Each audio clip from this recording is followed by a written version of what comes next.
live. Hangout on Air is live. Wonderful. All right. So yeah, this is our first episode. We're supposed to have a couple people here, but that's why we're late. We were waiting for Sugar to join us.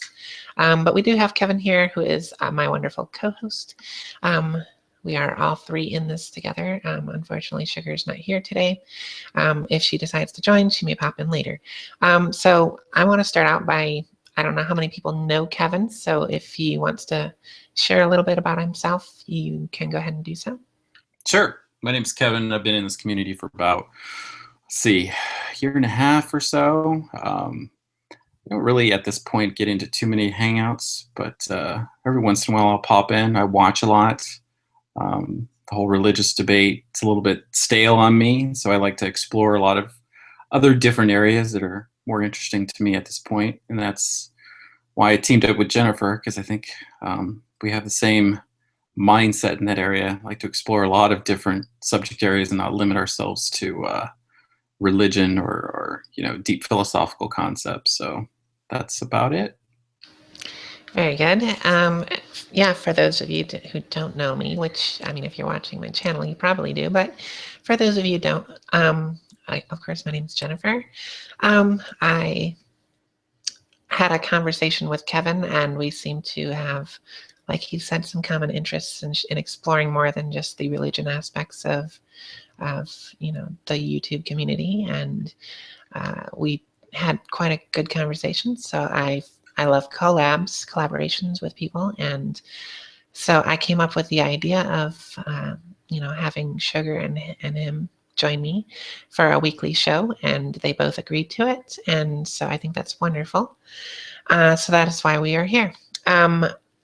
I guess we can go ahead and get into our first topic, which this week is sexuality. I left the kind of vague, so if we have any viewers out there who have any questions, the Q&A app is open. If they want to ask us questions, we will answer them as they come in. I am leaving that open on my side so I can see them. But yeah, I guess we can just go ahead and start discussing. We'll start off with what we decided to start off with is sexual repression. Is there, do we feel that there's a sexual repressed society? Is it getting better? Do we personally feel sexually repressed? And I will let Kevin start off with that if he wishes. Pass the ball to me. Okay, no problem. Sexual repression. I think in the United States, the culture here, to quickly answer the question, absolutely. You're talking, and of course this is going to be linked directly with religion in this case. At least I feel so. You're talking, what, 75–80% Christian population in this country. So, and the typical teachings of the Christian church are very much, well, for lack of a better phrase, anti-sexuality in many ways, in my opinion. So, yeah, and I mean, I think throughout at least my life, the people that I've met, they've been, in one or more ways, very repressed about talking about sexuality openly. I quickly got over that past high school, and well, I could go on a long tangent, but I'll leave it at that. Yeah, to answer the question very succinctly, yeah, I think there's a lot of repression, and I think it really needs to change, because there's nothing healthy about having a repressed sexual attitude. So yeah, I'm gonna have to agree with you, not for the sake of agreeing with you, but that's just because it's my personal opinion. I believe there are a lot of people that are sexually repressed, and not only that, but they try to bring those who aren't as sexually repressed as them down to their level by the slut shaming and threats of religious people threatening them with hellfire for eternity, for sleeping with multiple partners, or promiscuity and sex before marriage and all this stuff. So yeah, I mean, I would say a good bit of it ties in with religion. A lot of it is that bleeds over into society, and even those who aren't religious um, sometimes repress themselves just because they understand that that's kind of looked down upon by society in general, whether it be for the religious thing or because there's this stigma of you know are you really a slut? Are you indecisive in partners? Is it that you just don't know what you want, and that's why you can't peg one person down and get married to them and have kids, like in the white picket fence, like everyone. It's the quote unquote American dream to you know it's this cookie cutter version of what people think you should be doing with your life, and people fall into that trap of living for the way others think they should. And obviously I've never been a fan of that myself. But yeah, I think it covers a lot of people, unfortunately, that I think, and I honestly think that that's kind of it causes a lot more of the other issues that we have in the world or in this country, more in this country than other countries, is because being sexually repressed leads to uh, you know my opinion, it leads to frustration, and that leads to violence, and taking anger out on people that they shouldn't necessarily be being angry about. uh, but I think more love, less work. I don't know. I don't want to sound hippie-ish, but I think they were kind of on the right track. I think it was, the more we share love, the less we want to, kill each other. So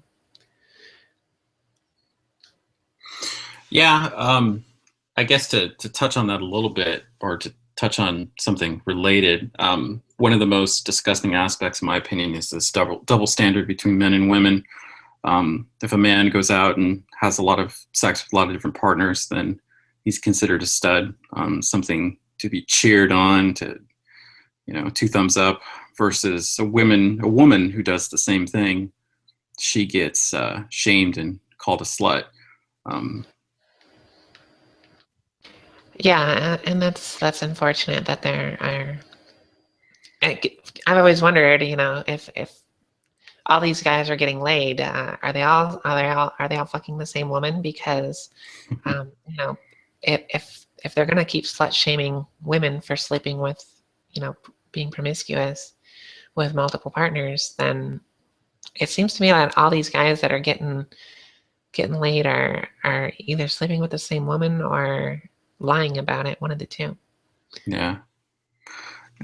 But also, I mean, to get back to the point, the repression. I mean, if you walk up to the average person on the street, I'm not saying I do this, of course, but I've had many conversations throughout my life with both men and women, just talking about sex in general, and it seems to even use simple terms like um, vagina, penis, um, any of the terms that usually come up when you're talking about sex. A lot of people just, they shy away from those terms. It's I mean, you're talking about a culture that's deeply inhibited when it comes to sexual expression, or just having a casual conversation about sex. I mean, you're in the proverbial restaurant and you start talking about sex. I mean, how many times does your voice like lower, a couple octaves, once you start bringing up, terms of body parts and things like that. And I think that's kind of sad. We shouldn't be afraid of who we are as human beings, our body parts. Sex is an important part of who we are as a species. I mean, a little bit of a dovetail there is, I mean, we're encouraged to get married and to have kids, and I think one of the cornerstones and foundations of marriage is sexual. So if you have two people that walk into a marriage and they're very uneducated on the topic, or they're inhibited, then that's just a breeding ground for problems right there, as you pointed out. it can lead to violence. And I wouldn't be surprised if infidelity is probably a big cause of a lot of divorces and problems, and domestic violence too. Yeah, it's I don't know. It's kind of like the 6 degrees of Kevin Bacon. You could do the same thing with sex, as far as a lot of issues that we have, in my personal opinion. Um, but yeah, it's I mean it's a problem. I find again, we're not going to get.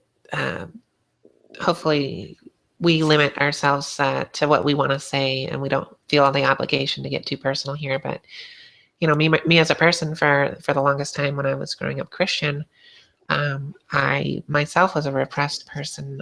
I didn't lose my virginity until I was 20 years old for that reason alone, um, which is, it's definitely not the average age of most people. Uh, the average age is a lot younger than people think. People are thinking, oh, the average age is probably like 17 or 18, and it's actually quite a bit lower. I don't know the exact average age, but I'm guessing it's probably more around 14, 15, 16 years old. I guess I'm an exception, like you are. I lost my own virginity around, I think it was 19. So, but I agree with you. Many people I've talked to throughout my entire life and things that I read, it seems like the average age is along the lines of what you're talking about. It's much lower. And of course, these people that have sex at a very early age, there's so much dysfunction in our culture. I'm sure they really don't even know what they're doing. So. Yeah, and I kind of think that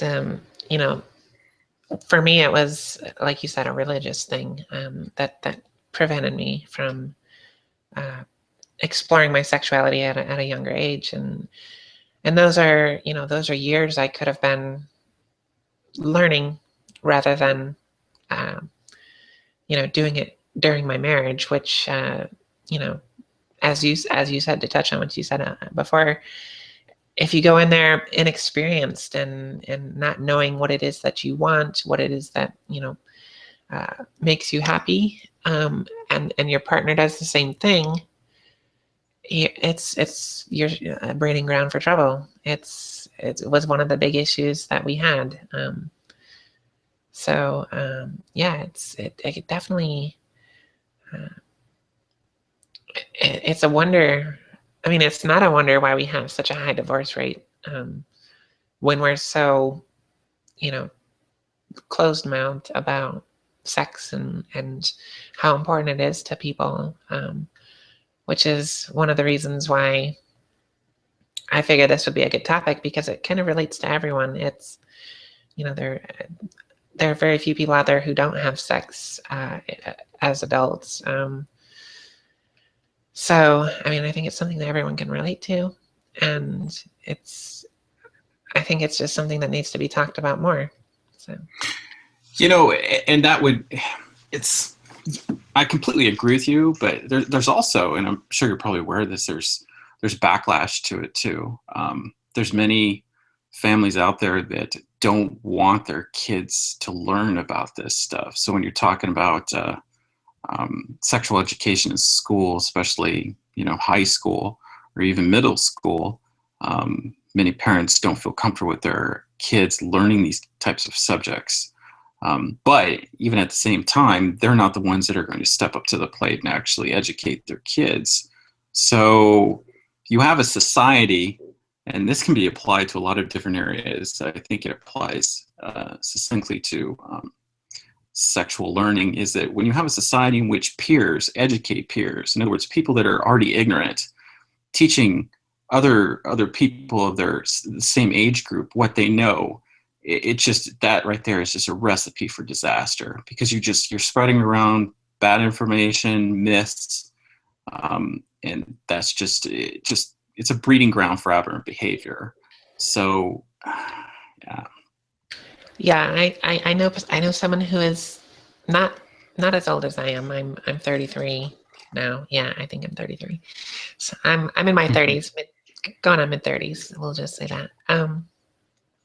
But she's not too much younger than me, and she still thinks the pull-out method is a good way to prevent pregnancy. And I'm like, Ah, wow. I'm like, serious? It's just blows my mind that there are people out there that, and it's just this vicious circle of the uneducated, like you said, the uneducated teaching it's like the blind leading the blind, and everyone's bumping into walls and they're wondering why. That's the reason. I think that there needs to be like, look, there are going to be people out there who don't agree with it, but it's still something that needs to be taught. And we need to kind of just be like, screw you people who think that abstinence only works. Screw you people who think that, you know, it's something that should be figured out on their own, because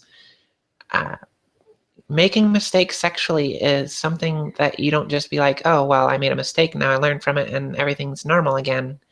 There are things that happen that are with you for life, like STDs or STIs, pregnancies, and whole kinds of other social problems and things like that, that we need to be wary of and teach our children about before they make those mistakes, and have them understand that there are long-term repercussions to their actions when it comes to sex. yeah. Yeah. I'm not sure how much more in depth you want to go on that particular topic, I think.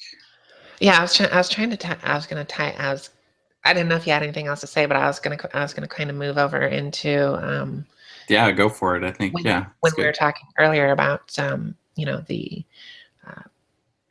the whole when we lost our virginity, and us being Hmm. kind of late, quote unquote, late bloomers, in Yeah. that aspect. But uh, did you find it necessary to? Was it because of a religious reason, or was it because you find it necessary to be in love before you engage in sex, or what was the key? If you don't mind getting personal like that, if you don't want to answer, that's fine as well. No, no, that's perfectly fine. It's interesting. I was always quite shy around women.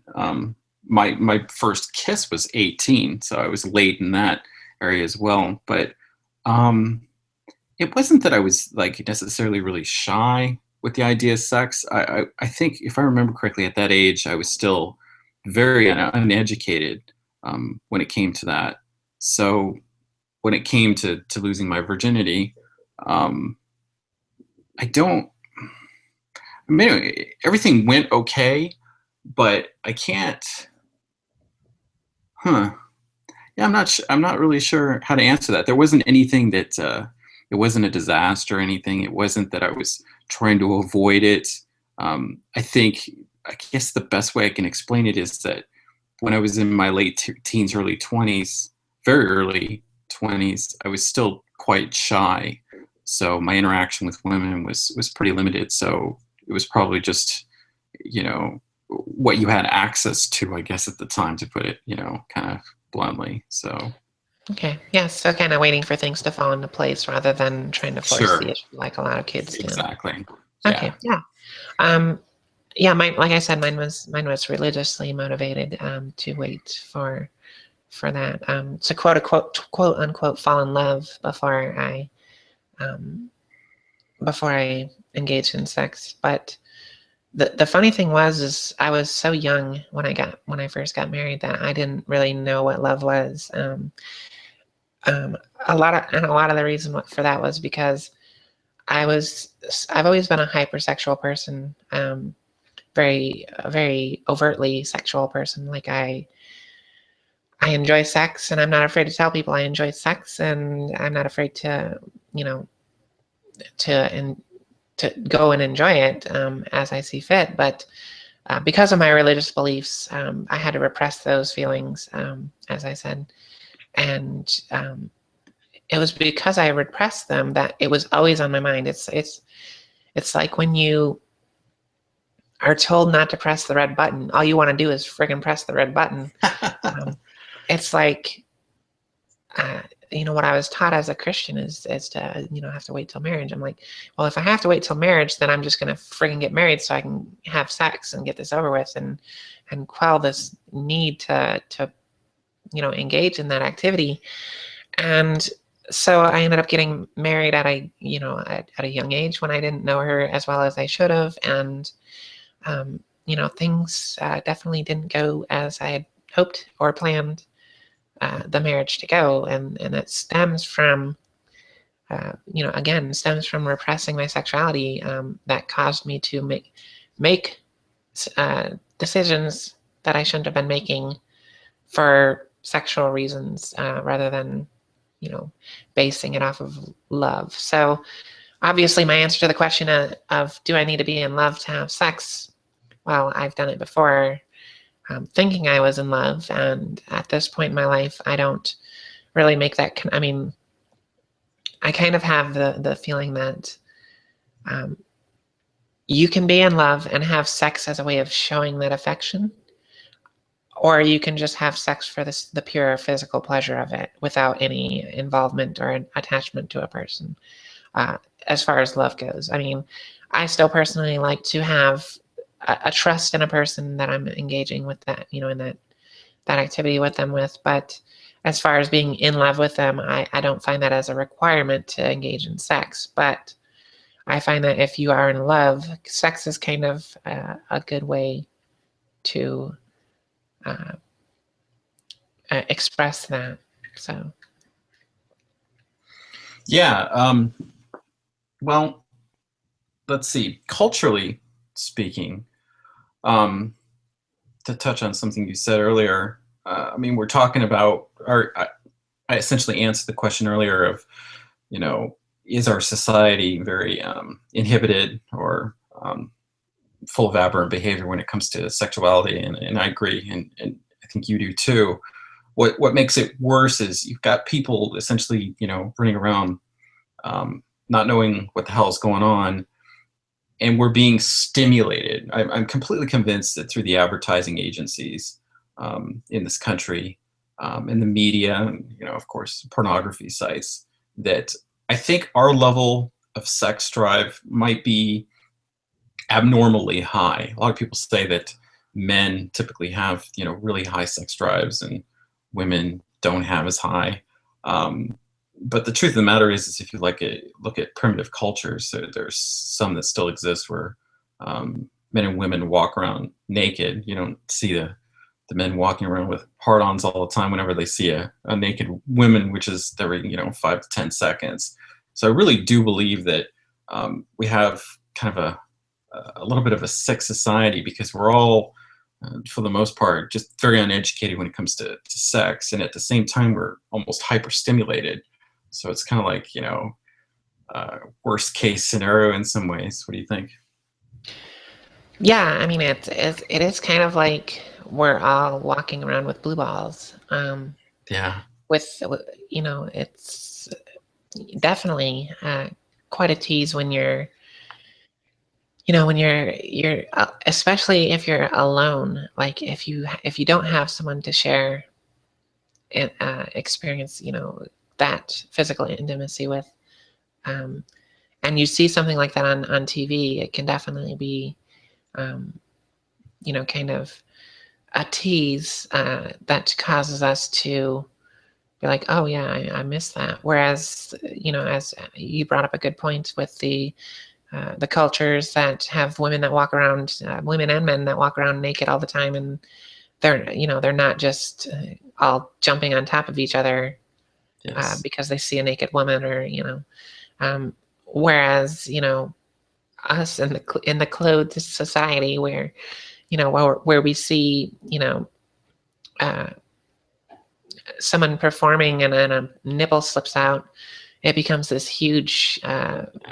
deal or atrocity, and the video goes viral and everyone wants to see it because it's like we've never seen it before, and it's just like new to us. Uh, in some ways, like I think that it kind of inhibits us as far as like controlling our sexuality, and becoming overstimulated at the slightest sexual thing that comes about. Like when if I were to flirt with someone, a lot of people take that as I'm sexually interested and now I'm down to fuck, and that's and I'm just being friendly with them, or giving them a compliment or something, and that's not the case. But there's also something to be said about kind of uh, kind of dulling our senses to it too, where we've been exposed to sexuality so much that it kind of takes more and more and more to get us turned on or to get us excited or aroused sexually than it would if we were you know kind of kept away from it for a while. So I mean, I guess it's kind of good and bad. They both have their pros and cons. So I don't know. What do you think about that? Well, one aspect that you were just talking about that I had to smile at, because it's even, at age 45, I still have difficulty in this area, is when it comes to trying to gauge whether or not the difference between a woman just being friendly with me versus flirting. That just, I will fully admit that I'm still very much in the dark with regards to that. Um, I wish I was better educated in that area, but I guess that just comes with experience, I suppose. Trying to think of the other points that you were making.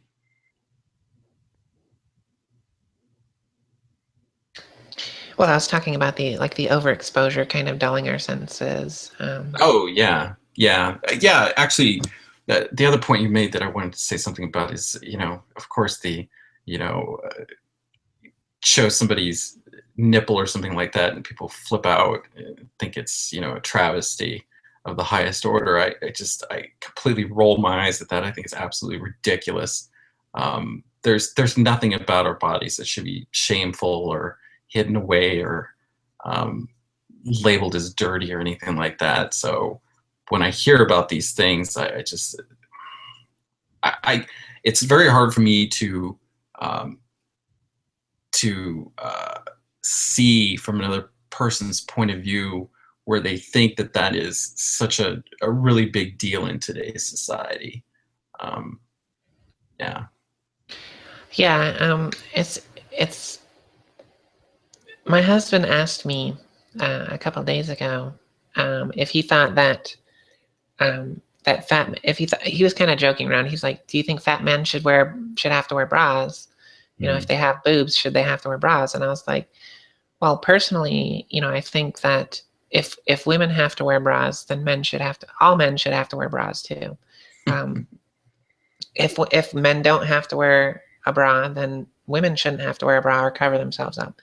Is what I'm covering themselves up, their nipple area, is what I'm trying to say. Mhm. It should be equal. I mean, there's nothing. I mean, granted, I wouldn't mind living in a society where everyone just walked around naked. That would be fine with me. I don't think I would have any issues with that. Mhm. Um, Maybe someone can come up with a reason that I haven't heard of that might pop into my head and be like, oh yeah, I might have an issue with that. But yeah, I don't. I mean, me personally, if everyone walked around naked, I wouldn't be trying to rape people or sexually molest them or grab a handful of ass or tit or anything like that, or just chomp on someone's penis because it's out there or anything. Did I say chomp on? Whatever. I think that Well, the point is made, but yeah. think, think about that arbitrary line along the lines of what you said. The arbitrary line that we have that I think is absolutely ridiculous. When you go to, like, say, a beach or something, and you look at a woman, it seems that this arbitrary line that we draw when it comes to being clothed versus, too naked or naked, and it seems to be, at least with a woman, whether you cover the nipple or not, whether you can see any part of her areola. I think that's absolutely insane. What makes the difference? I mean, you can see, there's situations where you can see practically, 95% of the breast, and that's considered okay. But as soon as you start seeing the nipple, then it's considered nudity and maybe even obscene. It's just that I have to laugh at. Yeah, and it's funny because, obviously with larger men, they have, more fat tissue there, but it's not the nipple Hmm. that's the difference between male and females. We both have nipples, we both have areolas. Um, it is the fat deposits in a woman that technically, makes a breast, and a chest, Hmm. not a breast. Yeah, So like you said, covering the nipple makes it okay, but it's the difference. The difference is still being allowed to be shown. It's just the nipple that's the issue there. And yeah, like you, I find that laughable. It's just hilarious to me. yeah. But that goes to the central point that we're talking about is, I mean, are we a society that's inhibited? Yeah, that's just another symptom of the problem. And it needs to be changed, definitely. Yeah, absolutely. Yeah, I was saying before how I wouldn't mind walking around in a society where everyone was naked. I'm comfortable with my body. I don't mind, obviously with my line of work, I don't mind showing my body off. I don't want to say I'm proud of my body, but I'm not ashamed of it either. So I don't have any issues with that. And I don't think anyone should have any issues with that. I think, and I've always found it funny how they're, to go along with what you were saying about, the nipple being covered and it makes it okay. But there's also the whole weird thing about where women can wear like a bathing suit top and a thong that barely covers anything, like a G-string thong Hmm. at the beach, and it's perfectly acceptable.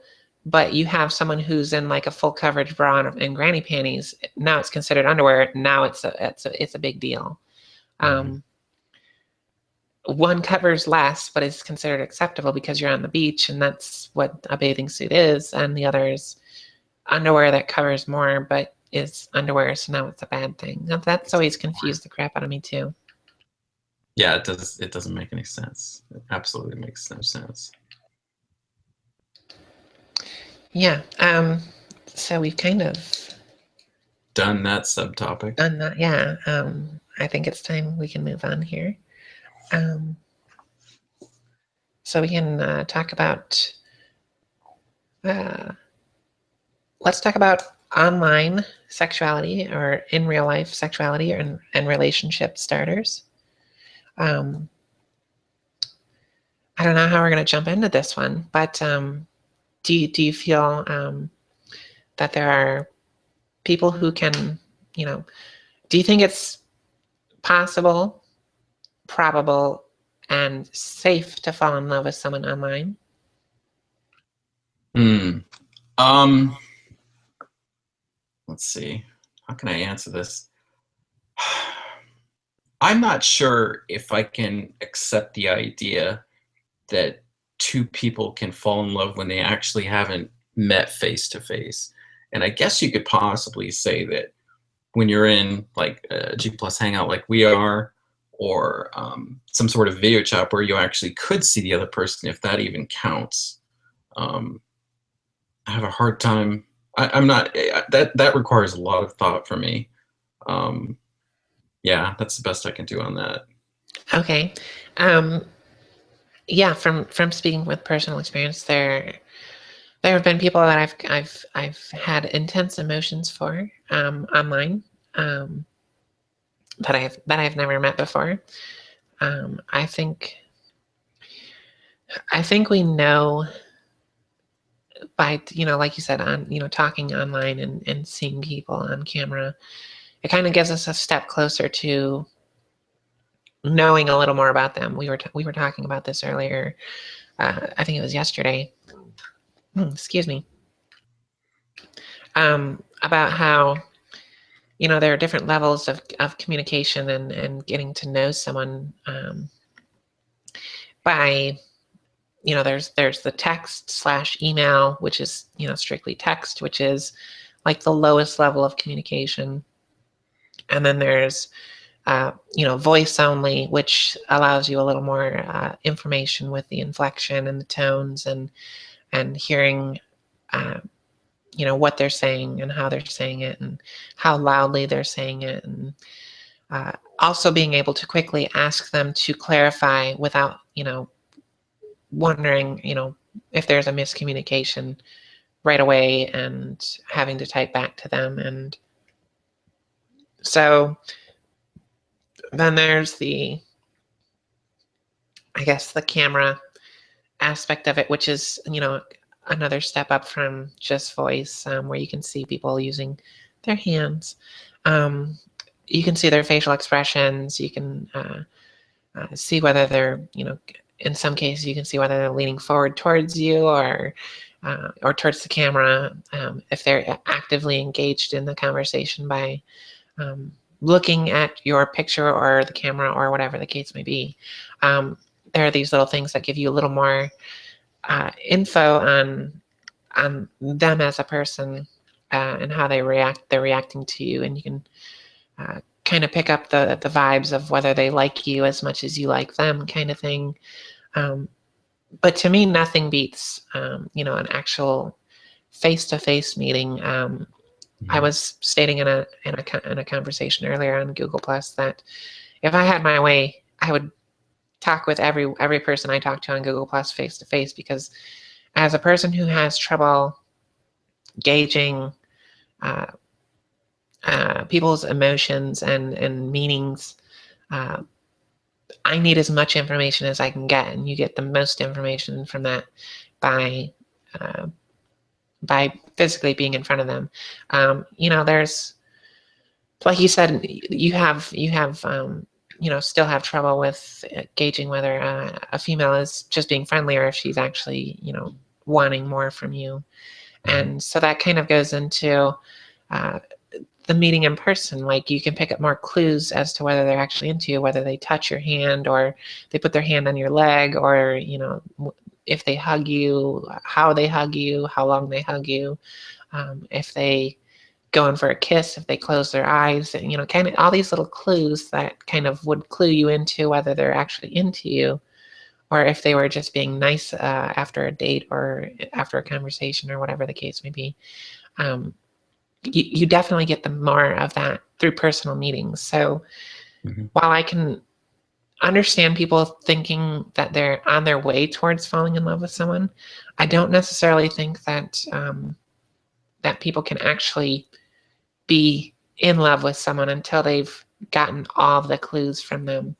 And the only way to do that is in person. Well, I'll take a step back and actually clarify what I meant, because I think I maybe was being too broad. What I meant when I said that I'm not sure if you can fall in love with somebody based upon, a non-face-to-face meeting, even if it is over a webcam, is that it depends on how you kind of want to define fall in love. When I think of falling in love with somebody, the ideal idea is to have access to the vast majority of their life, or most of their life.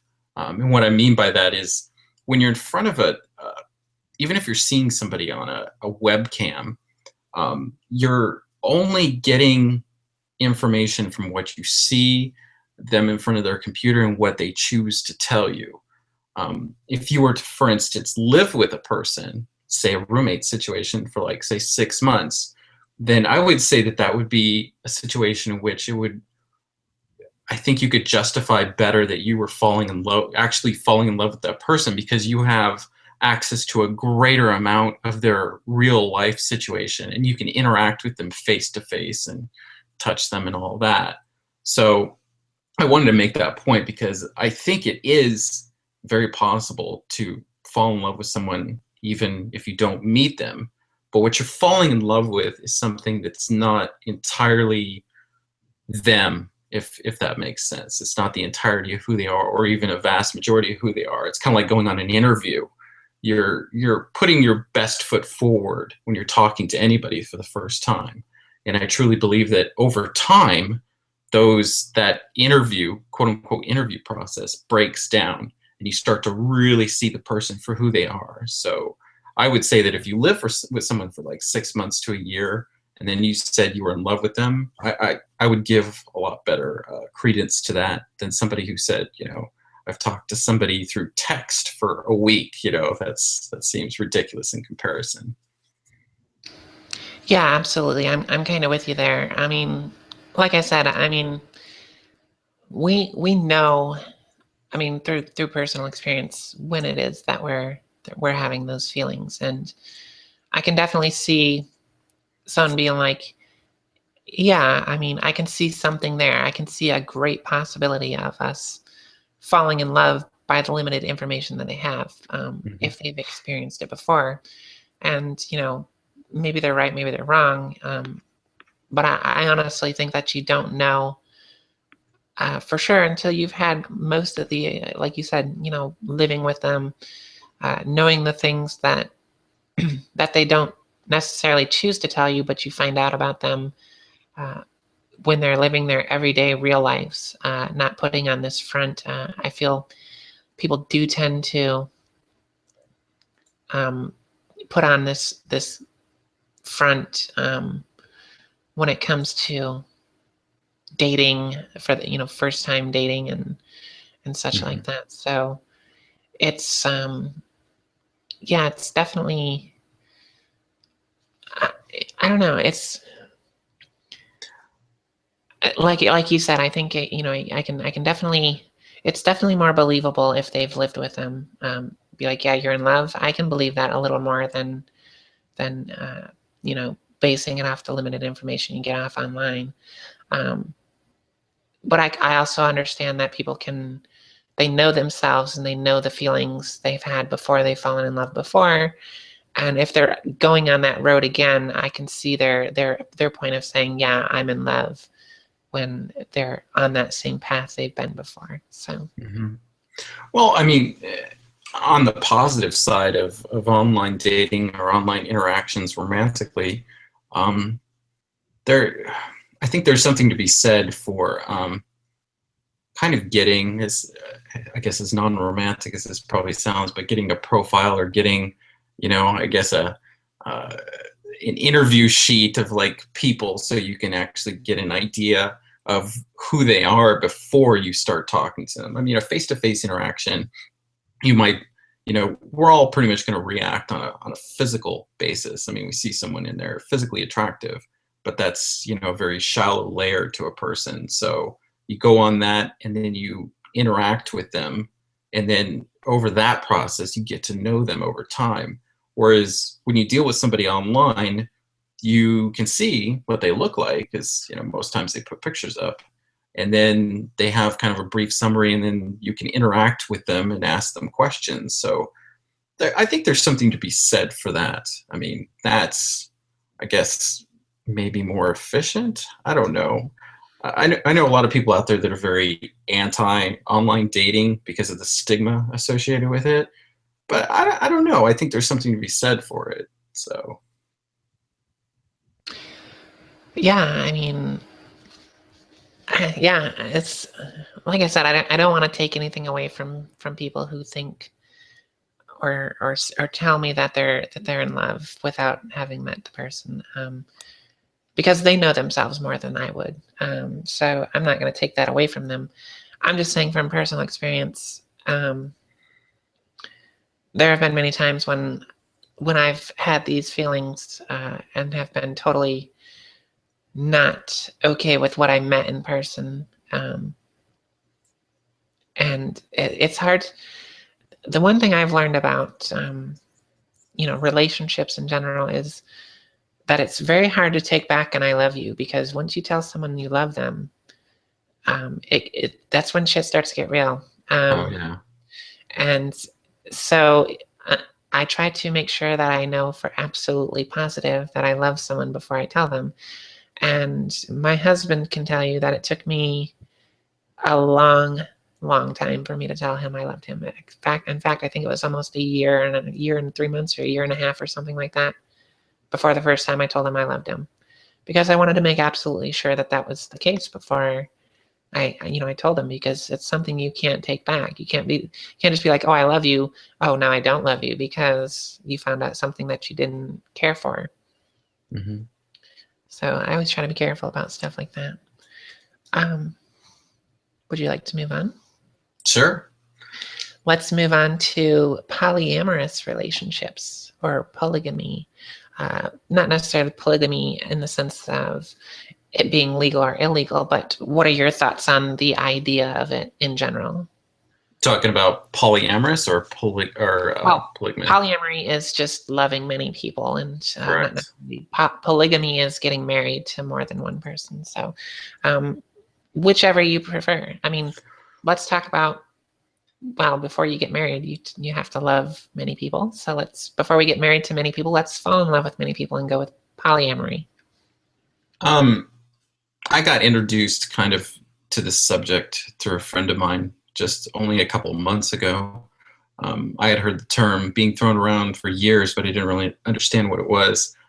I watched a TED talk on it and read some articles, and I've always been kind of very questioning of the idea of monogamy.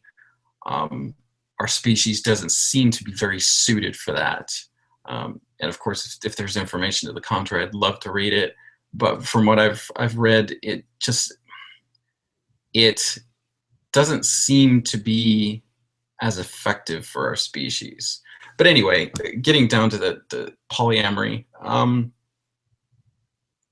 When I was watching the TED Talk and when I was reading the material, the biggest thing, of course, that would always enter into my mind is the aspect of jealousy. Whenever you're dealing with multiple people in a sexual situation, especially in our culture, you have to deal with your own insecurities, because that's what I truly think that jealousy is all about, is your own lack of confidence in particular areas. But I guess to keep it kind of short, all in all, from what I've read and what I've watched in short videos, I think the idea is really good. However, in order to make it work, your communication has to be incredibly good.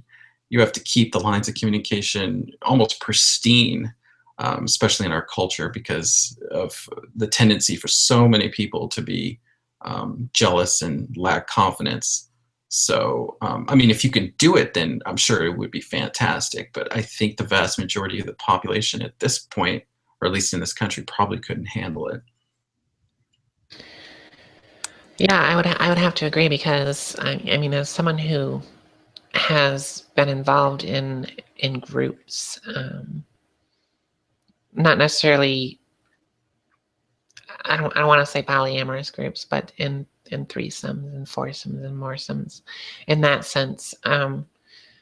Even in that aspect, when it's just a sexual thing, it's just for sexual gratification of bringing in a third, there has always been jealousy. Mm-hmm. So yeah, I mean, in order to make a three-way or four-way or five-way, however many people you want in your group, to coexist without that jealousy, it's going to be very difficult if you can't even get past the sexual aspect of it, let alone sharing everything in your life together. Um, it takes a really special type of person to understand that, um, even because the idea is to kind of have more of the gaps filled, in my opinion. If you're with one partner and obviously expecting them to fulfill all your needs is a bit unrealistic, uh, in the scheme of things. They can try, but they're not always going to be uh, up to the task all the time. So obviously, the more people you have in there, the more people that have the possibility of excelling in that area that you have a need for. So I find Mm-hmm. in that aspect, it could be a very positive thing to have more options. I like to use the example that my husband loves X-Men movies, and I'm not big on them. I don't really care much for them, but I find myself going to them to watch them with him just because I want to spend time with him. Um, Now, if we had a third who also enjoyed X-Men movies, well, then that person could join him in going to do that activity. And I think they would both get more out of it, seeing as they both enjoy it and they can both kind of talk about it in a way that I cannot talk about that with my husband. So in that aspect, I think there's a lot to be gained from these types of relationships. As long as, I mean, as long as there's, something that I can also share with, with both of them, that fills in my gaps. Do you know what I'm saying? Like if they're sharing everything and I'm kind of getting left out, then yeah, jealousy may come into play. But if they're doing something that I don't really care to do anyway, then I'm not going to be I'm not going to be jealous about such a thing. But if obviously if I'm horny, and we'll bring it back to the sexuality here. If I'm horny and my husband's like, I'm horny too, and the third is like, yeah, I'm horny too, and the two of them decide to go into the bedroom and fuck without me, well, now I'm going to be like, hey, well, what about me? Because this is something that I want too. And so that's where it's there's the understanding that there are times when you're still going to be alone, you're still going to do your own thing. There are times when you're going to be doing things with one of your other partners, and there are times when you're going to be doing however many you have. If let's say you have 4 people in the relationship, there are going to be times when you're doing things with 2 other people, and there are going to be times when you're doing things as a complete group. As long as you can kind of balance those things out. Again, there's only so much time in the day, so that also adds to the complications of a polyamorous relationship. But if you can balance those, the single, the double, the triple, and the quadruple out, then you are fine having that many people in your relationship. And I think that's where people have the issue of, sticking with monogamy, because it's, people are like, it's hard enough to balance, time with one person, let alone 2 or 3, So I think that's why most people don't really, it's not even an option to them when it comes to that, is because they've had difficulties working with one other person. Well, what you said about monogamy, the probably going to get a lot of shit for this, but the idea that one person can satisfy one other person completely 100%, I think is complete fiction. I really do. There's always going to be something that they don't. I agree. Yeah. I think probably one of the reasons why we adhere to monogamy, even in this culture at least, as strongly as we do, is because we have this very strong adherence to tradition. Since it's been done the generation before, it must be good, otherwise it wouldn't have lasted as long. So let's continue this line. So along those lines, I think the idea of being with one person for decades or until you die, I think is ridiculous, and it shows in the high divorce rates. I think that's a big reason why people get split up, is because they change, they get bored, the other person isn't satisfied, and then the list goes on. A really good analogy that I was introduced to when it comes to polyamory, and it makes a lot of sense when I heard this analogy, is that because people question whether or not they can love multiple people, and there's always going to be some sort of a scale. I love this person more than this other person. The perfect analogy I came across is with children. When you have more than one children, or say you have 2 children, do you love one of your kids more than the other? I think all of us would probably say no. We love our children all equally. So if you can do that, why can't you, love other people in a romantic situation equally? So. Yeah, and that's I've had a discussion on this with a couple other of the YouTube community here, about this exact scenario, about how there's a limited amount of love, and if if you have 100% of your love to give, that if you bring another person in, then you're only able to give 50% of your love to each person. Even if you were to equal it out, you're still giving each person less love, and that's just not the case. I look at love as an unlimited supply that you can give to someone. Like there's no end. It's something that you can create, and you can I don't want to say manufacture, but it's something that if you're open to it will come freely, and it's an unlimited supply. It's like a river that never ends. You can just keep scooping water out of it as much as you need, and it will never run dry. That's how I look at love. But yeah, that is a common thing where people think that their love is limited, and if you have more than one child, that you can love them equally, but it's you give less to each person. Like it's a bag of candy. If you have two children digging in the bag of candy, now they're only going to get half a bag of candy each, and if you have three, then they're only going to get a third each, and it's just not like that. Mm-hmm. Yeah, and I mean, we've been talking kind of sort of theoretically here. Well, I know I've never been in a relationship. Have you? I don't think. I'm sorry, what was that? You're kind of breaking up there. Have you been in a polyamorous relationship before? I have never been in a quote unquote polyamorous relationship in the sense that we weren't all three in love with each other. Gotcha.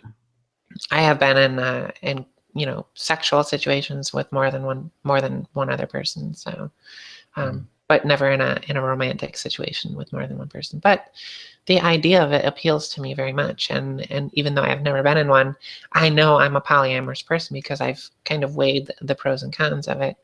And it's definitely the perks definitely outweigh the negatives to me. Yeah, I'm with you.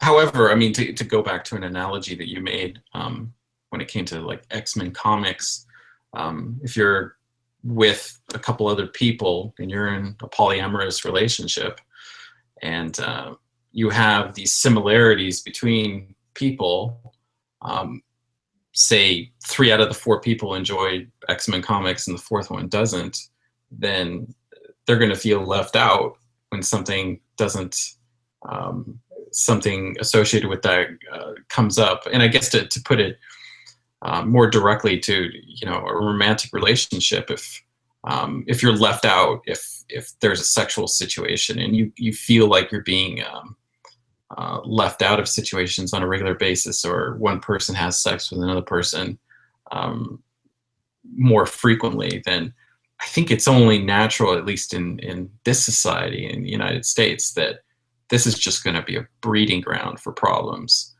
Because I think everybody has a self-confidence problem in this country, and that's going to just exacerbate the situation. Yeah, the key to a polyamorous relationship is to not take things personally. Like you said, if 3 of the 4 people are going out to the movies to watch an X-Men movie, that you don't care for X-Men, rather than feeling left out, if they would just take that as like, hey, I can get some me time in, I can get some, excuse me, damn root beer, I can get some time in to do the things that I want to do alone. I can listen to my music as loud as I want without interrupting people while they're gone, or I can do whatever it is that whatever it is that you did when you were single. Write poetry, or I'm giving personal examples here, like play my drums. Playing drums is not a multiple person thing, unless they play guitar, keyboards, and sing as well, and create your own band. But playing my drums is something that I use as an outlet for me. Like I have plenty of things I can do on my own.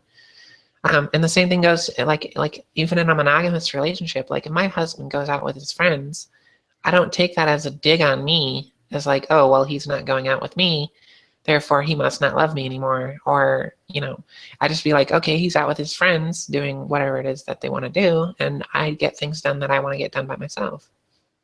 Yeah. It really has to be taken on a case-by-case basis. There are people that could never do this because it would just bug them too much. I mean, one of the examples I was thinking of is, it's a movie, it's a fictional movie, but I think it shows the potential problem. The movie Indecent Proposal, when the woman's being offered $1 million to sleep with this rich man, and it's just a one-time thing, and it's for money, and it has nothing to do with anything else, and yet um, Woody Harrelson's character just can't get over it. He just can't deal with it, and there are people out there that can't deal with the woman they're dating or the man they're seeing, having sex with somebody else. It's just something they cannot do, and I accept that. Yeah, I think that comes to them, kind of being so ingrained from society. Obviously, if it were socially acceptable to more socially acceptable to have multiple partners in a relationship type setting, I don't think that would. I don't think that would. I think it'd be the opposite way. I think it would be quote unquote abnormal to have just one partner. Hmm. No, I agree with you. Yeah, depends on the society. If you're grown up where this is a normal, I mean, one of the examples that I use often is early egalitarian societies, or egalitarian societies that exist today.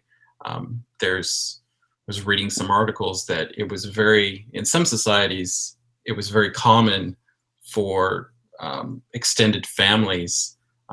You'd have children that were shared across, not just mother, father, but aunts and uncles, and maybe even first cousins down the line. And when it came to sexual relationships, it would just be as open as possible within the group, and the groups would be rather large. So yeah, absolutely. If you grow up in this society, then it's completely normal to think that monogamy is the only way to go, because that's the way we were meant to be, or the way we were created. I think is complete bullshit. Yeah, I mean, the it's kind of one of those things where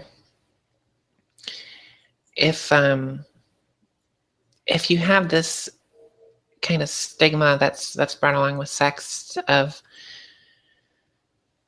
as not being able to differentiate it between love and just a physical act. Like, I can show my love for someone outside of sex. Like, I don't have to sex to me isn't love. It's just sex. It is the physical act of sex. Um, the love is the sharing of that with another person that you love. Like, you can't. I guess what I'm trying to say is that I'm able to differentiate between sex for the sake of sex and the physical pleasure of it, and sex as a way of showing love. It can be used for both things, and it can be used for one or the other or both at the same time. I think people are hung up on this idea that it can only be used for both at the same time. Um, when it comes to relationships, which is why I have, I don't mind.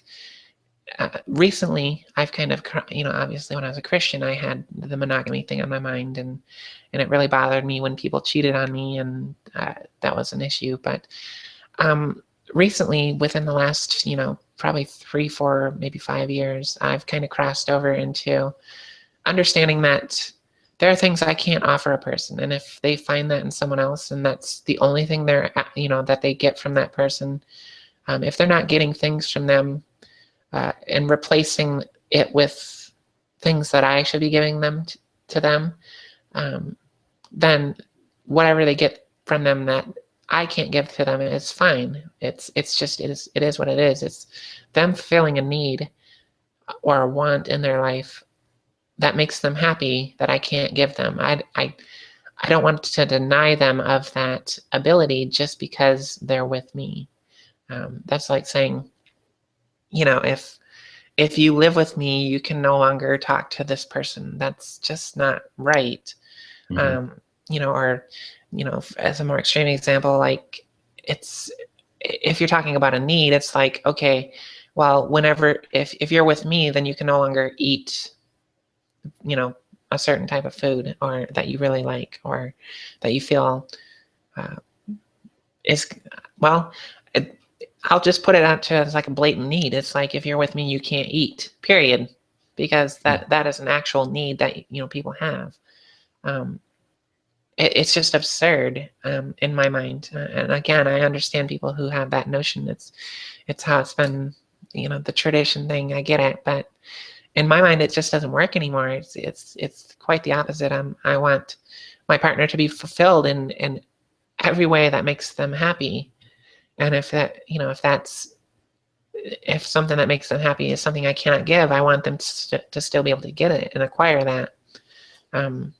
Even if it means sleeping with someone who has body parts that I don't have. I understand and I get it. So that's kind of where it started for me. Obviously, it's more pronounced than that now, but that's how it all started for me, is understanding that, coming to the realization that, like you said, expecting yourself to fulfill every need of your partner it's absurd. It's fiction. It's not going to happen. Mm-hmm. And then go from there. So, yeah. But yeah, we're a little over time as far as the first hour goes, but we have, like you said before, communication and sex. What we can spend a few minutes on that topic. Yeah. So, what are your thoughts on that? Other than it being very important, obviously. Well, let's see. I mean, how do I want to tackle this? Communication and sex. I mean, it ties back into what we were talking about at the beginning.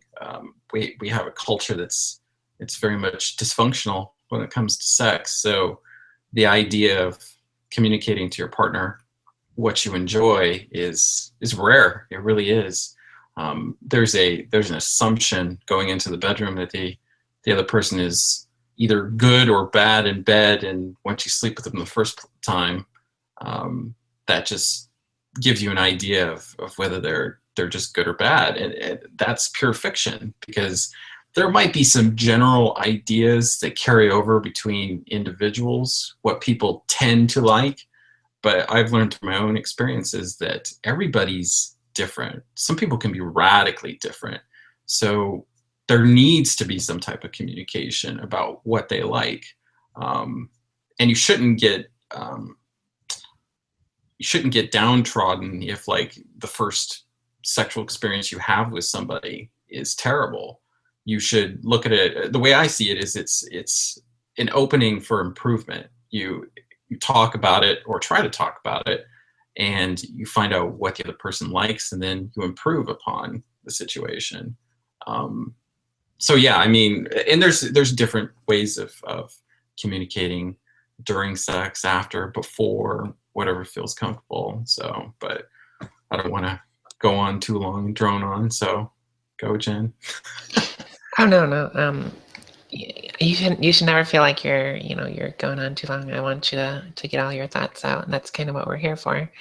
But yeah, I mean, it's communication. Communication during sex is almost as important as communication before sex. Like, the only reason why I say communication before sex is a little more important is because, obviously, the whole no means no thing. You kind of have to have that kind of agreement that this is what you're going to be doing. That's while you're doing it. The communication of pleasuring your partner and giving them what they desire, what they want, and like you said, there are people's assumptions about people when it first comes to engaging sexually with someone that may or may not be true. And I think a lot of people's assumptions that a lot of the times is not true is that they assume that their partner is going to pick up on the cues and the signals that they give off, rather than being straight up blunt about it, or open in a more concise way than just a little wiggle here, a moan there. Expecting your partner to always pick up on those little things is not always the case. There are people who aren't really they're skilled in the sense of the act itself, but they're unskilled in picking up on those signals of whether they're doing what's good for the person they're doing it with. Um, so if it's not something that you enjoy and you give this little hint and they don't pick up on it, it doesn't mean that they're not listening to you. It doesn't mean that they're not good in bed, like you said. It doesn't mean that they're not a good lay or anything like that. But I think it comes down to finding a way to communicate during the act as well that gets across what it is that would pleasure you, that they understand. And I think that's like one of the first things you should work on before orgasm is even kind of considered. Granted, if I were with a guy and, I were like, okay, well, here's, what I like. Do you understand? And he's like, yeah. And he goes and does it and gets me off. That's one thing. But if I say, here's what I would like, and he doesn't do it and then gets his rocks off and is like, okay, I'm done, that's kind of a different story. Then you're kind of dealing with a selfish person rather than someone who's not asking for clarification when you've been as open or blunt as you can be. Yeah. Another situation in which we're just going to agree. Definitely.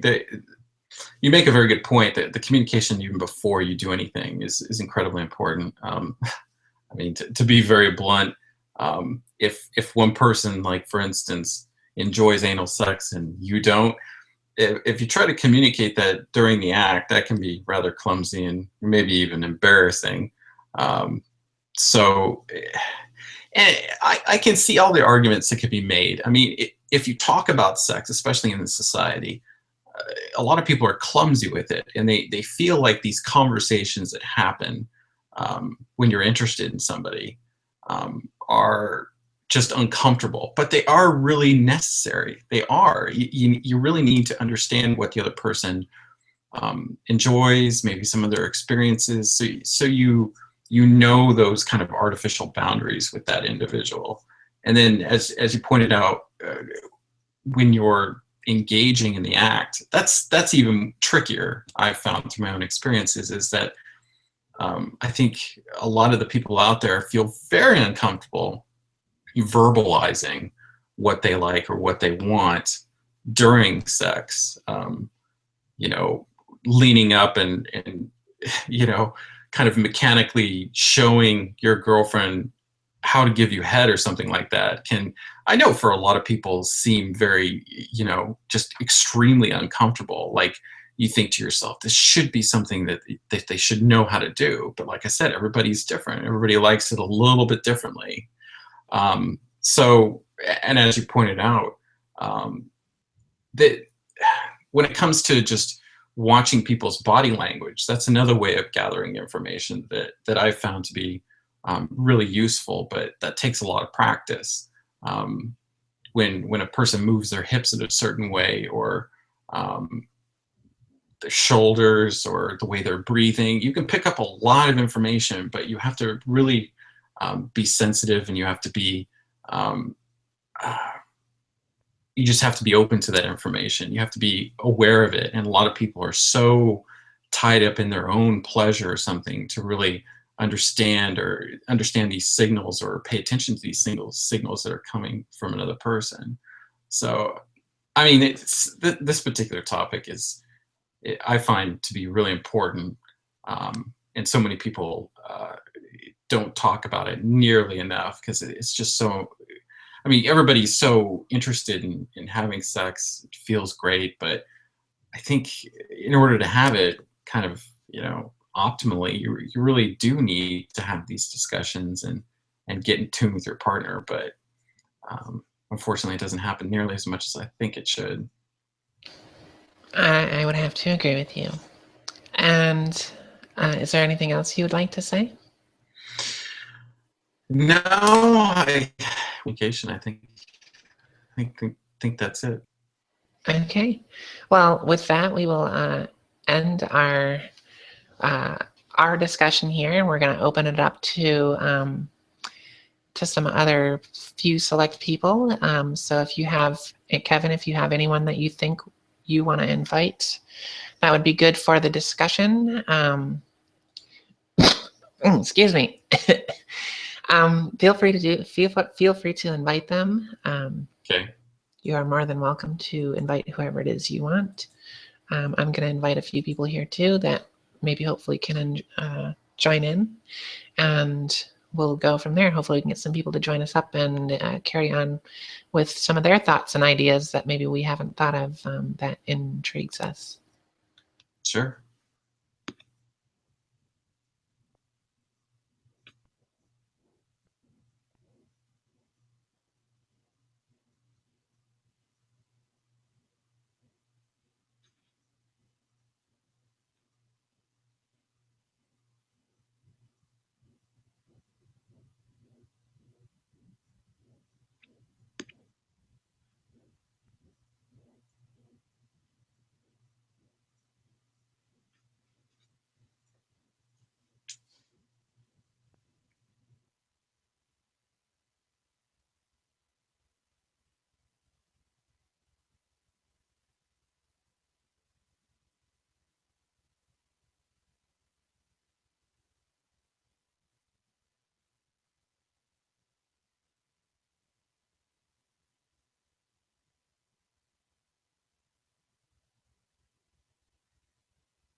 Okay, so I don't know if that's going to work.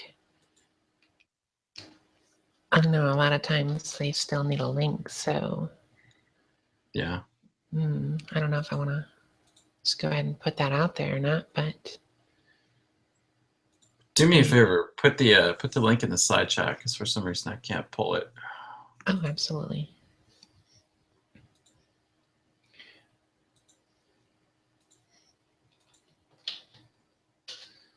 There you go. Cool. Thanks.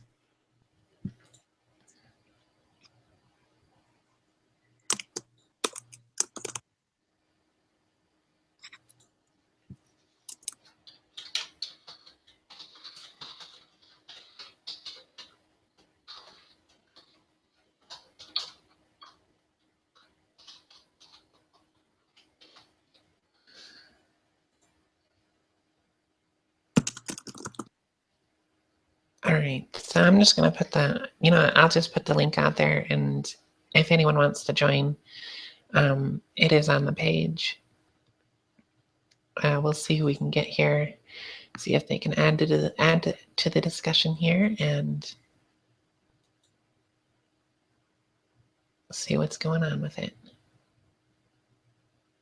We should try and find things that we disagree on. I know it's kind of weird how we are pretty much compatible in this sense, at least on this subject. Yeah. That's kind of why I wanted to open it up to some more people to kind of get some differing views. Yep. Different minds. Yeah, not a single question asked in the Q&A, so that kind of I think the most we had at any time given time was 4 viewers, though, so I don't know if it was the same people. It's because all 4 of these people knew everything. They didn't have any questions. They were just perfect in the sexual category. That's the way I see it. Well, maybe we're just not the people that they wanted to ask about certain things too. I can get that as well, but yeah, I don't know. It is what it is, but that'll always be on our weekly show. The Q&A will always be open for people who, while we're discussing for the first hour of the show, or today, the first hour and turned out to be hour and 20 minutes or so.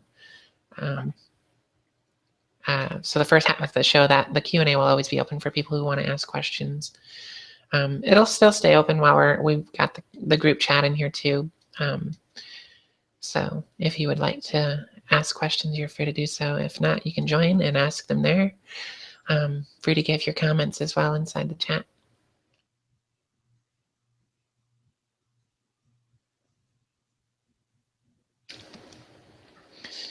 So yeah, I don't know if I'm gonna be pulling up any riffraff in here with that public uh, with the public hangout Yeah, link, the post. Mm-hmm. but we'll have to see what comes along. I think what I'm going to do for the next episode is when we decide on a topic, we shall I shall go through my list and come up with a few people that I think would be good as far as commenting on it. Yeah. With a different opinion or a different viewpoint, at least. A religious viewpoint, actually, in this case, might be interesting. Yeah, it might be. Because we did kind of say a few things about the religious in here, so Mm-hmm. maybe they'll have some nasty, nasty words for us. Tell us we don't know what the hell we're talking about. Well, I don't think I've ever met a person or a couple that would be considered to be fundamentalist Christian or fundamentalist when it comes to a religion, and them also having a really open mind about sex and an open sexual life. It doesn't seem to be compatible, but I'm perfectly happy to be proven wrong. You know, if I was introduced to somebody that could maintain both, that would be a really interesting conversation, I think. Have you ever met anybody like that? I have not. Technically, I was a fundamentalist when I was younger. But I would never tell anyone that my sexuality was a bit more diverse than it was. Obviously, in my mind, it was open to possibilities, but those possibilities were never going to be fulfilled by me. Like I knew of things that could be done, but I was never going to engage in them. Mm-hmm. And I did have, there were choice words that I had for people who did engage in those acts. The typical sinner and heathen and reprobate. Mm-hmm. Yeah. But yeah, it's weird that I honestly think there are probably people out there like me who know of people. They know of these acts. They may have engaged in them prior to them becoming Christian, or whatever the case may be, but aren't really vocal about people who engage in it. It might not be that big of an issue to them, but for the most part, I think you're right. I've never come across someone who wasn't, vocal against, who was a fundamentalist that wasn't vocal against, homosexuality when the topic gets brought up, or Mm-hmm. most of the Christians that I know that are okay with it are, I would definitely not consider a fundamentalist. In more aspects than them just not agreeing, than them agreeing that homosexuality isn't as big a deal as a fundamentalist would. So Mm-hmm. they're usually pretty lenient on other things too. So yeah. It's really interesting that an all-powerful God would be so very interested as to what people do in the bedroom. Those types of memes have always been amusing to me. Yeah, me too. It's I don't know. It's just, if I were a god, I'd have better things to spend my friggin' time on than, well, maybe I wouldn't. Maybe I would kind of peep in to see what people were doing in the bedroom, but not for a chance to judge them, but for, maybe for a chance to, you know, get my rocks off or something. Evil That's just, God, well, that's just being honest, voyeur God. I told you I was a bit of a voyeur, but I'm more of an exhibitionist, but I like the voyeuristic side too. Yeah. So if I had, if it was, I think the thing is if it were expected of me, like obviously, hey, there's sugar, Just a yay. tad late, woman. Hey, oh, quite a bit late, and I do apologize. I had a little bit of a crisis, and I will explain later, but keep on talking. Yeah. So we just finished up the our exclusive discussion here. We opened it up to some other people. So if you have some other people you would like to join us, then feel free to invite them. I will. Thank you very much. I'll get right You're on that. welcome. So what did you guys cover while I was absent? Jennifer made a list, so she can give you the whole list. Yay. So we covered, yeah, scroll through here. We covered sexual repression in general and personal. We covered online relationships versus in real life relationships and how those start out. And Boy, I missed that one, didn't I? yeah, falling in love before meeting. Is it possible? Is it probable? Is it realistic? Kind of things like that. Polyamorous relationships. We didn't get to talking about the trans issue of whether I should out myself before sexual issues come up or sexual relationships come up, but we can always say that for another like the trans topic if we decide to do that in the recent future. Okay. Relationships before sex or sex without feelings. Yes, yes on both. Okay. Do you feel it's necessary to become or stay a virgin before marriage or up until you're married? We talked about when we lost our virginity. Yeah, any of these topics, Sugar. I mean, if you want to comment or talk about. Yeah, I mean, I could probably be pretty quick on a lot of them. Go for it. Well, let's go sexual repression then until we get some more people in here. Sexual repression, that's a good one. I really, really like that topic because I feel like it's one of those things that really plagues our country, and it goes across both secular and religious boundaries.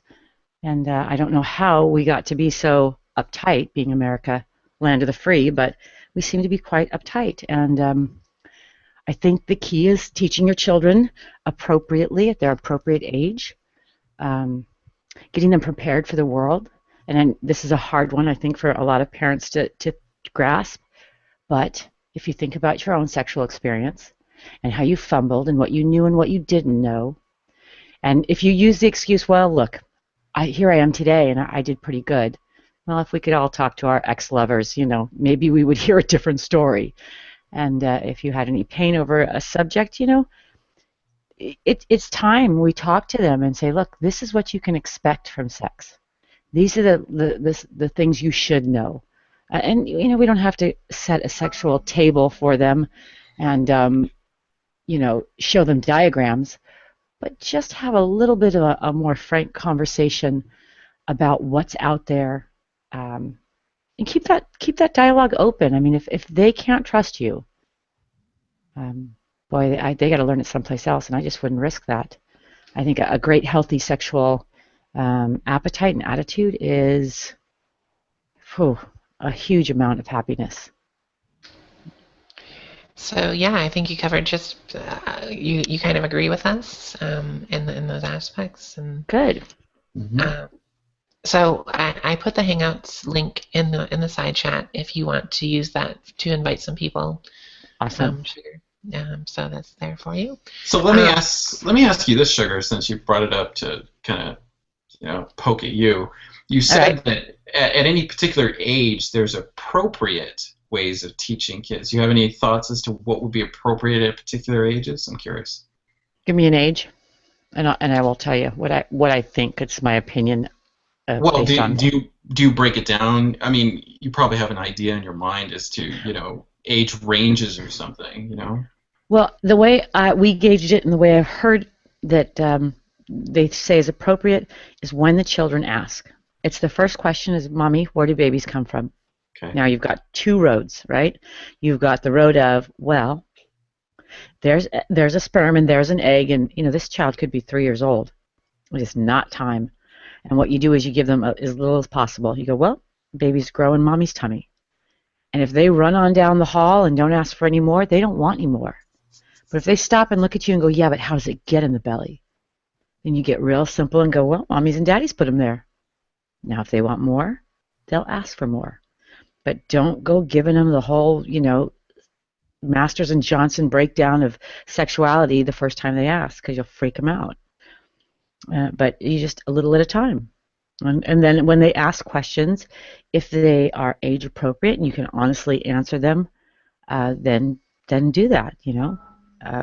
You're their teacher.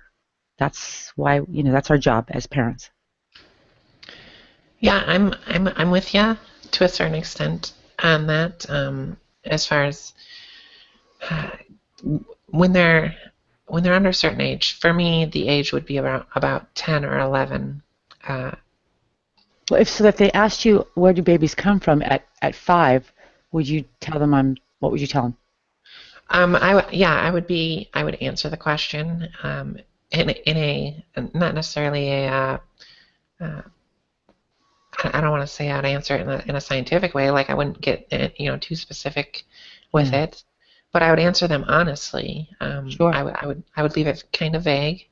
Um, I'd be like, there's uh, babies come from when two people love each other and they want to share their love with a child. They create they create a child, Yeah. and if they ask more, then yeah, you can give them more.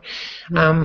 For me, the age is, like I said, is about 10, 11, 12, depending on how you can usually gauge how precocious a child is, Yeah.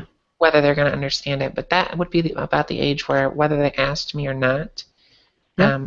is about when I'd have the birds and the bees talk with them and explain it to them in more scientific terms, um, and explain to them what those terms meant and kind of go through the full rundown. Not like like showing them porn kind of Yeah. explanation of it, but being using real words, not goofy words like my hoo hoo or my wing a ding or I stupid don't shit know. like that. I love hoo hoo. I mean, that's just so cute, though. But Yeah, yeah, it's each his cute own. when you're an adult, but Yeah, I know. I would prefer to, when I first explain to a child that, this is a penis, this is a vagina. Yeah. The penis has sperm that goes into the vagina and, mixes, it fertilizes an egg, and the egg divides. And, I would get really specific with how the actual process works, Hmm. and also tell them, uh, you know, the the benefits and the negative side of having sex as well. I think Hmm. that they should know both sides of the story. I'm not just going to make it this doom and gloom moment that, if you have sex, before marriage, you're going to hell, and if you have sex with someone you're not in love with, then you'll catch an STD and die. And I'm not gonna do that to them. I'm gonna tell them what sex is, what it actually is. Yeah. I thought about that as well for the Christians or the religious population, because there was a when the Jonas Brothers were very popular and they all had their little rings, their promise rings to stay virginal. That was very popular. But now a lot of these women are reporting they're having a really hard time connecting with their sexuality because they guarded their virginity and their chastity for so long that they're now having problems. So, wondering if there's an alternative way to teach that. Say, look, this is our doctrine. Our God does not want us to have sex until we're married. That the marriage bed is sacred. And I'd like to see them teach it from the point of this is what we do because we're following our faith, instead of this is we're dirty and sinful. And I just I have such an issue with that. I know I can't dictate, and I'm not suggesting they deviate from scripture, but it's a thought that you know healthy sex should not have a religion next to it. Reading your Bible in bed. That's not allowed. No, you can, I suppose. I don't own one myself, but I'm sure they're very nice. Yeah, I don't know. I think that I think you can have a very healthy sex life and still be religious. Hmm. It really depends on how you interpret the Bible. Some people interpret it as, once you're married, you know, pretty much anything goes. Other people read it as, it's missionary only, and that's all you're allowed to do, and it's only for procreation purposes. And your goal in life is to have as many children as possible. That is a Well, huge let's gap. let's Sorry. ask Sugar the kind of thought experiment that we brought up earlier. I brought up the idea that I don't see, or at least I've never met a fundamentalist Christian that had a really open mind and a really super healthy sex life, I guess, that we would consider super healthy. Have you Mhm. ever met anybody like that, or do you think those two ideas are compatible? Yeah, as a matter of fact, I do, and that is amazing that I would have happen to know the one fundamentalist Christian that I think would fit that. Now, of course, I don't technically know their sex life, but I do know based on them, they were very healthy and happy. And as a matter of fact, this pastor, he was a pastor, um, would speak of sex every year. He'd have it was his. He got everybody together. He was very much a realist, although he did follow scripture. When my daughter was 13, as our children do it in our family, the atheists, they decide they're going to check everything out. And so Sarah and I went to a Pentecostal church. Of course, it was in California. It was a Pentecostal light, no altar calls, no, speaking in tongues. It was not, too crazy. But it was a Pentecostal church, so he kept to the word. And the pastor and his wife and the children, they were all part of the church. They were a wonderful family. I tell you what, if every Christian was like this, I would be one. And and they had a wonderful sex life, and they spoke about it every year. And they spoke about the sanctity of the marriage bed, but also, the real relationship between two humans, husband and a wife. And it was, they seemed on the outside to have it all together. Well, so they didn't label any particular sexual acts or anything deviant. That's what I meant. Is that Well, if yeah, it's yeah. Of course, they did talk about the marital bed did have its limits. You're not to bring okay? another person. You're not to bring another person in. No extra people, no large or small animals, nobody underage. I mean those basics. But for the most part, otherwise it was in their eyes and the way they live their life. Small animals. Oh Yeah. boy. Well, I always say, you know, as long as it doesn't involve, uh, you know, children, small animals, or any whatever else I say. I can't remember. Most of the time I'm, just babbling. But small animals, yeah. Yeah, they said otherwise it's all everything whatever you want. But there is a guy on YouTube that boy, he talks about the sodomite spirit and no oral sex at all. Doesn't Mhm. matter whether it's the marital bed or not. I mean, this guy gets hardcore. This guy's missing out.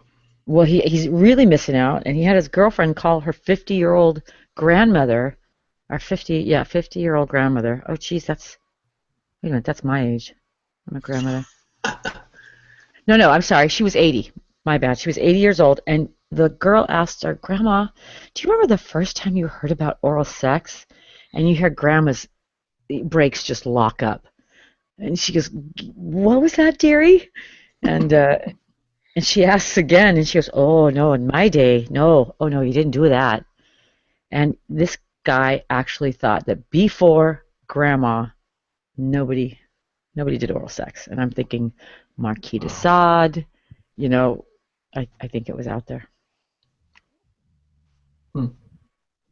So just like she said, it's wide variety. So, what was this pastor's view on like homosexuality? We did have a couple of parishioners that were homosexual. He did say, look, I go by the Bible. Bible says it's wrong. He goes, but I would never, ever allow anybody to be chastised, anybody to be asked to leave or treated any different. He took a big stand against that, but he did stick by the word. He goes, if you want to come into my office, we'll talk about it. He goes, but nobody's ever going to, treat you any different because he was under the impression that sin was sin, right? And with all things being equal, for the majority of sins being equal, that he goes, if I'm not calling everybody else out, why am I going to call them out? He goes, but Okay. if we had to have a talk, we would. All right, I'm going to step away for just a second. You two talk amongst yourselves. Keep the entertainment going. All right. We'll work on Entertainment. that. Well, Yeah. I guess I would have to push back on you a little bit, Sugar, because even though what you're talking about with regards to your pastor being open-minded and maybe even talking about their sex life and stuff, I think that's great. But at the same time, the reason I said that I think fundamentalism is completely incompatible with a really healthy and open sexual appetite is that you don't necessarily really have any restrictions. And what I mean by that is that individuals can not enjoy certain things or don't want to do certain things like Mm. anal sex or whatever. Sure, sure. But from what you explained, this person was they still labeled certain acts or um, uh, fetishes or whatever Hmm. as things that they didn't think were allowed. Yeah, well, I don't remember him saying that they weren't allowed. I think Okay. and maybe he did use that wording. I just don't remember because I didn't, think I would have to remember that Hmm. exact sentence. So I'm not quite sure what he said, but I would venture to say that there's just as many uh, secular people that probably feel like there's a limit to things as well, right? Mm. I mean, we know I know gay people that are incredibly frigid, and straight people that are really freaks. Yeah. So Yeah. and I think we all come in different shapes and sizes, and I don't know if it has a religious. I mean, are we saying that anybody who follows a religious doctrine has a limited sex life? Well, Because I guess I that's bet my I think Jimmy Swigert and a few of his buddies would probably, disagree. well, I'm no complete expert on the Bible. I've read through it once or twice a long time Mm, ago. But from my understanding and my own being brought up in Roman Catholicism later as a mm, Baptist, mm. um, the idea, uh, I think it's essentially written in the Bible that there are certain acts or certain tendencies that you just don't do because they're against God's law or what He Oh wants you yeah. to do. So that's why I say Mm, that you really can't be as open as another person who doesn't have these laws. Your point with regards to secular people that are really frigid, you're absolutely right. But what I mean here is that Christianity kind of has it built into the system when you're a fundamentalist. Does that make yeah. sense? Oh, and I think you're exactly right. Exactly right. And that's going to be up to the individual believer as to whether they're going to follow their doctrine, just like, you know, uh, shellfish or, whatever sin. Yeah. Yeah, I think you're exactly right. It has limits. Yeah. You're so smart. I think you should be king. Yeah. Bow before me, right? Right. Oh, well, okay. Um, Okay, let's not go there. I'm sorry. It was, me. I always have to make some cheeky comment. There's nothing wrong with that. I'm Nothing the wrong with lull. that. I'm the lull cow today. Okay, so man, are people just not getting the They hang of hate things? us. You know what? I did see a few people hanging out, listening or watching. Can you see how many people are watching? Yeah, there's one viewer right now, Oh, but one. See, I told you I saw somebody. I think it's me. I actually think it's me. No, you know what? I don't know. I had two Hangout things come into my view, so somebody was watching. I don't know if that shows up. yeah, there was comments on the video already on Mm. YouTube. So I'm just wondering why no one else is joining us. Like usually you open up a hangout, you get at least a few people coming in. Smart cartoon character. They're afraid of Yeah. me. Uh, I think it's me. I'm just gonna take a guess, but I'm thinking it's me. I had a rough day, but we can move on. well, we had it opened up a little bit before you came in too. So Hmm. Okay. Well, if nobody's interested, it's okay. We talked about a lot of stuff. The only other thing I can think of doing is, Jennifer, you could go over the other topics, and if Sugar wanted to comment about them or felt the need to espouse her beliefs on them, she could do Mm. that. That's up to absolutely. that's up to you guys. I'm in either way. Nah, it's No, up to we're you. we're Oh, good. heck, I'm. If you guys want to stay, I am all yours. I mean, I was should have been here earlier, but had that little issue, and I'm at your disposal. Yeah, we've got another 15 minutes or Sure, 45 minutes of shoot, show to go. So shoot with um, another. let's go with starting online or in real life relationships. And is it possible to fall in love while online before meeting? Well, that's funny. Were you giggling at something, Kevin? No, I'm giggling of the obvious. So yeah. Yeah. Well, you Yeah. figure, so since the computers have started, they've had these, message boards and dating sites, and, there are people that talk on computers all the time, and they seem to fall in love, right? They seem to either get catfished or fall in love or fizzle out. So I think that it shouldn't be any different because emotions being emotions, whether you date, go out physically for a date, or I mean, heck, you could both bring your laptops to a restaurant and sit and eat dinner and talk to each other if you really wanted to get. That would be so weird. Now I know people who are in long distance relationships who sleep with their laptops, facing them as they sleep, and then they can wake up and see each other. And I think it's obviously going to continue because it's all over YouTube. There's all kinds of videos on how to conduct yourself on an online, and they're not easy for sure. But I mean, I think you can at least get partway there. You can get to know somebody. You don't have the hassles of sex getting in the way too soon. That's a good point. Yeah. You have a lot. Yeah, you have a lot of time to talk. Time management.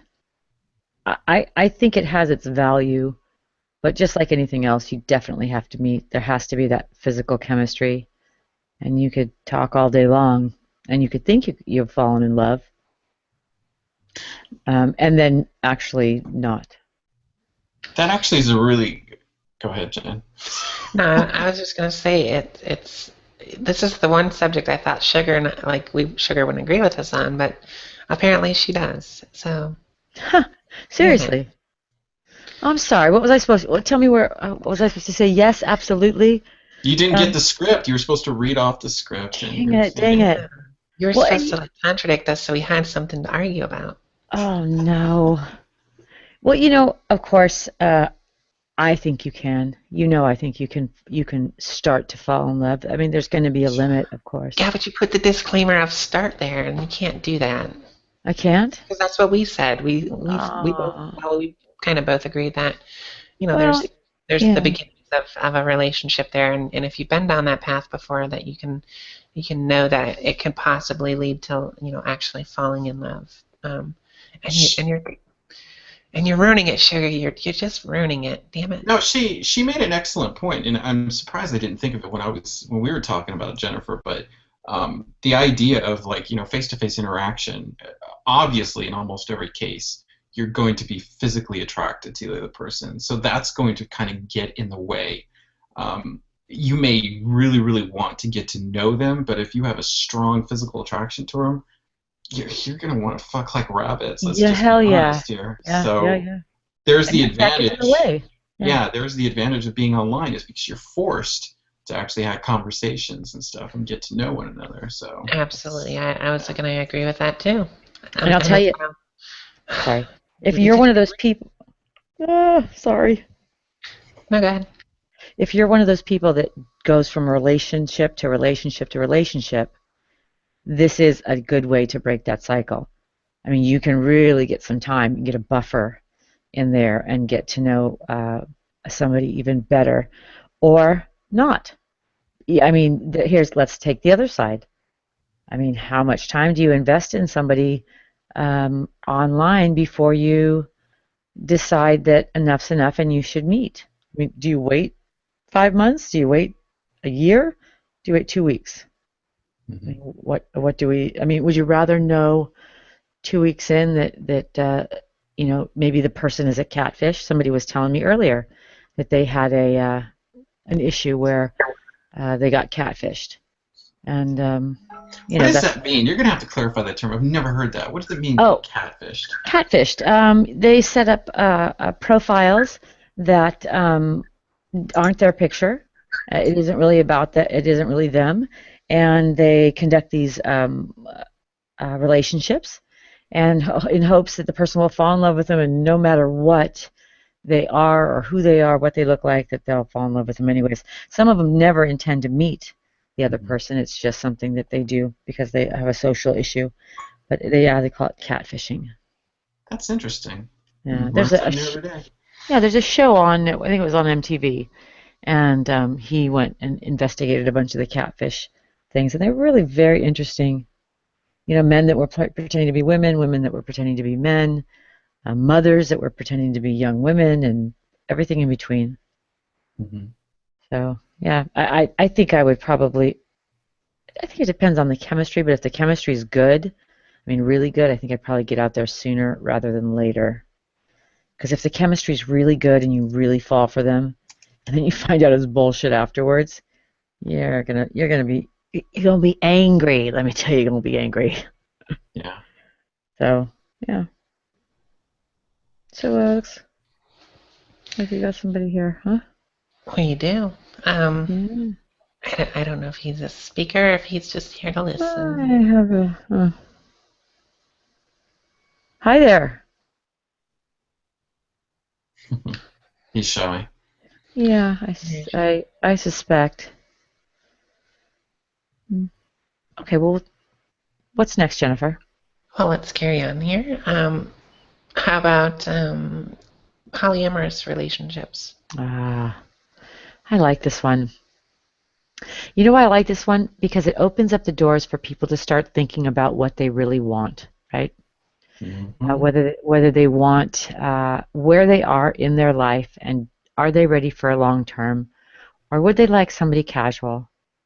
And how many times have two people gotten together, and one wants the white picket fence and the other one just wants to get laid, and they're fighting that battle for how long? And then somebody gives in and somebody gets roped into it, and pretty soon it's 25 years later and you hate each other and nobody's slept with each other for years. Why not just ask for what you want? Yeah. Right? Say, this is what I need. I want sex 4 times a week. I really don't want you spending the night. X, Y, Z, whatever, and then find that person instead of Well, forcing. Sugar, are you a polyamorous relationship, meaning Mm, relationships involving more than one other person, like I'm sorry, you're group, right. group relationships? Yeah, no, no, Well, I your didn't your go. points about that were spot on as far as people should know what Yeah, they want before they involve someone else. yeah, I didn't go far enough on that, and I do apologize. Yes, for those people who know that they're not faithful, or they don't want a monogamous relationship with the same person forever. Some people go through cycles and maybe 7 years, every 7 years change mates. Maybe a polyamorous relationship where you've got 2 men, 1 woman, 2 women, 1 man, whatever your combination is. I mean, with everybody in agreement. See, I just don't see a problem with it. I don't see a problem with any combination of consenting adults that want to love and care for each other. I don't have a problem with it. So just know who you are. Yeah, I think, and that's what I was saying. What you're saying about the relationship, knowing what you want out of a relationship, is definitely, it's kind of amplified when it comes to polyamory, Yeah. because it takes a kind of a special person to be able to open themselves up to the idea of, spreading more love with multiple people. And jealousy. If you have a problem with jealousy, that's probably not the relationship for you. And then, did we go over whether polyamory includes? I'm sure the visual is, oh, if there's 3 of them, they're all having sex together at the same time. That's not mutually exclusive to polyamory, is it? I mean, it's something that can be done, but it's not necessarily a necessity, no. Correct. Yeah. It could be a situation where there's 3 people and you all don't get together, but there's some sort of interchange going on, whether it be, well, I'm sure you Hmm. could figure out the dynamics of that, but it's a one-on-one no matter how many people there are. Yeah. So, but it's not like a threesome every night. It could be. Sure. But yeah. I've actually seen, I've actually talked to, I was telling Kevin before that I've been in kind of chat rooms and what do they call them? Uh, threads or whatever about the subject, and I've actually talked to a 3-person polyamorous group that one of the people is actually asexual. Oh. So that is kind of how they're in a quote unquote relationship, and the sexual needs still get fulfilled between the other 2 people. So it kind of helps really nice. them. Yeah, it kind of helps her because she's asexual, and so she's with another female and the male. I like that. I'm quite fond of polyamory. I think that it has its place. Yeah, I think we have yet to hit on Really? a communication. I mean, communication and sex. I think you're probably going to agree on that too, but we'll get to that. But yeah, we've yet to hit a subject we haven't really kind of been on the same page with. You know who I think polyamory would really be of benefit to? Who's that? As I am reading about my ADHD, I read about the issues with sexuality and boredom and stuff like that, and how to combat that. I could see that being quite helpful. Sure. You know? Yeah. Yeah, very well could be. So would you As rather a- have two? Oh, sorry. No, go ahead. Would you want 2 wives, Kevin, or would you want another man to share the responsibility with? Well, the closest I've come in a real life situation to anything like that is I've had a threesome in my past, and it was with a guy and a girl. No. And that didn't work. Yeah. But when it comes to this whole concept, I think it's awesome. I think it makes a lot of sense. However, like I was telling Jennifer earlier, it would there would be so few people that could really do it because jealousy would just creep in everywhere. I mean, on average, and especially in this country, there's so many people out there that are insecure in so many different ways, and I am definitely not an exception. There are certain aspects to myself that I would consider myself insecure about that I'm still working on at age 45. So, but I'm with you 100%. The concept is awesome, and as for a realistic situation, I mean, I guess I'm going to give you the typical guy answer. I mean, if I met 2 very beautiful women that were intelligent, and yeah, I'd be in fucking heaven if we had awesome communication, if everything was pristine in that way. Sure. Wow. How could I say no? Yeah, and why would you? Yeah. I'm with you 100% on that one. And I feel like that. Yeah, you made a really good comment about that, and I got lost in it. Now I don't even remember what it was. Yeah, that's a good idea. Great idea.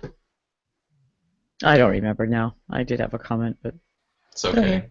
Sorry. Well, we move on to the next one. Is I know you said yes and yes. Are you able to have a relationship before sex, and can you have sex without feelings? Yeah, I think I said yes and yes on that one. A relationship before sex. Yes, I think it is a relationship before sex. That one kind of ties in with the online dating, right? Because Yeah. is it a relationship?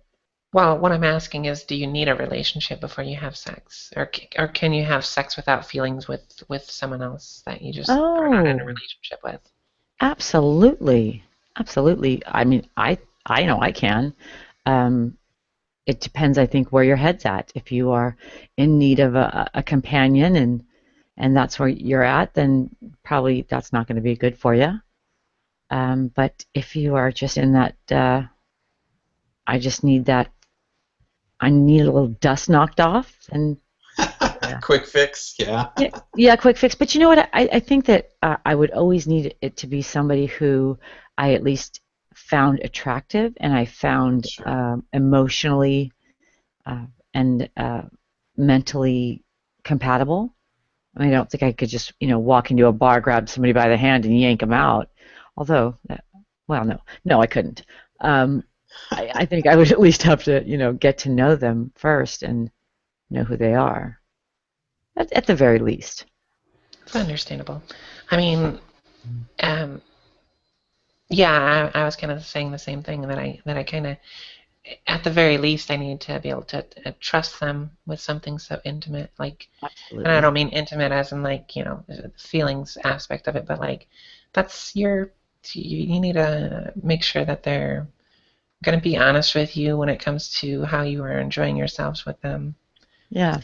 Well, I guess this is the one area in which I'm going to have the dissenting opinion here. I'm going to No. change this up. I'm gonna give you guys some problems here. I really do believe I'm one of these people that I completely agree that when it comes to sex, when you have a romantic situation, when you're in love with someone, it's fantastic. It is. I'd never take that away. But I've Okay. had the whole gamut of relationships. I've had the long term, the mid term, and then I've had a couple situations in which it's just been a one night stand. And I'm telling you, at least for me, maybe it's different with other people, but there is a certain amount of really interesting excitement that goes along with meeting somebody, not even really knowing very much about them, but having that communication level of like you both know where this is going. You both know what's going to happen, and it's only going to last, a few hours, and that's it. I mean, there's something to be said for those types of encounters, and Yeah. I would hope that more people would do that just for the experience.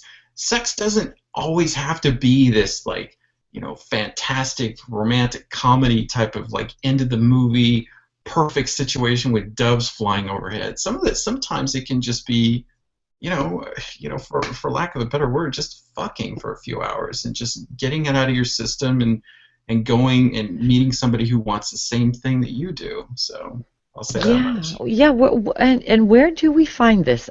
You seem so well versed, and I'm really curious because yeah, I agree 100%. I've only had it like a couple times, and it's not like I went any particular place. It was just one time. I'll tell you this much: I went to there's a thing in Northern California. Maybe you've been there, Sugar. Renaissance Fair. Oh, yes, of course. Okay, it's just a sexual haven. It really is.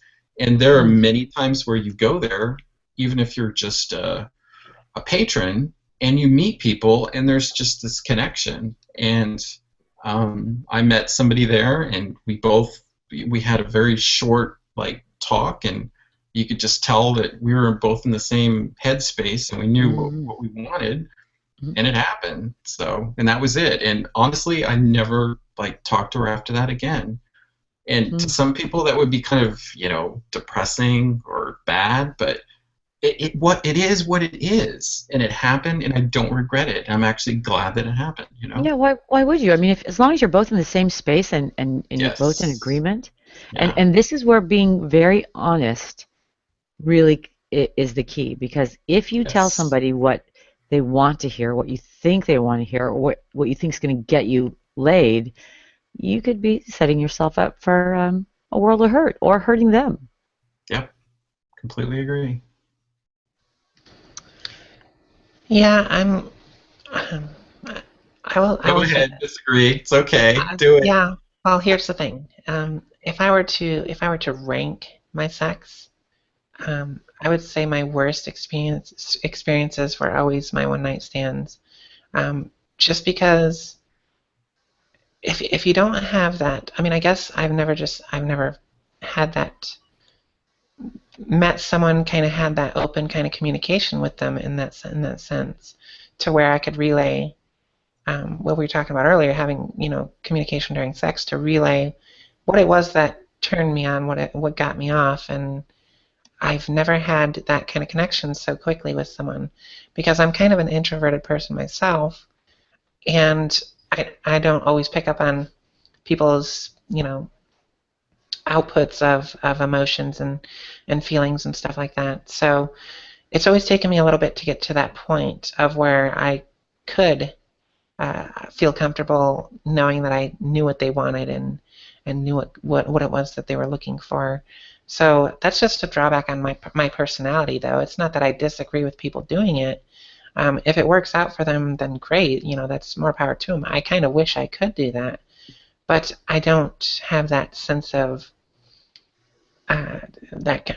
I'm a very risk analysis type of person, and for me, the risk is too high for me to be able to enjoy it because I'm always thinking about the stupid stuff rather than focusing and being present with them in the moment and having a good time with them. So that's just, like I said, that's just my drawback, though.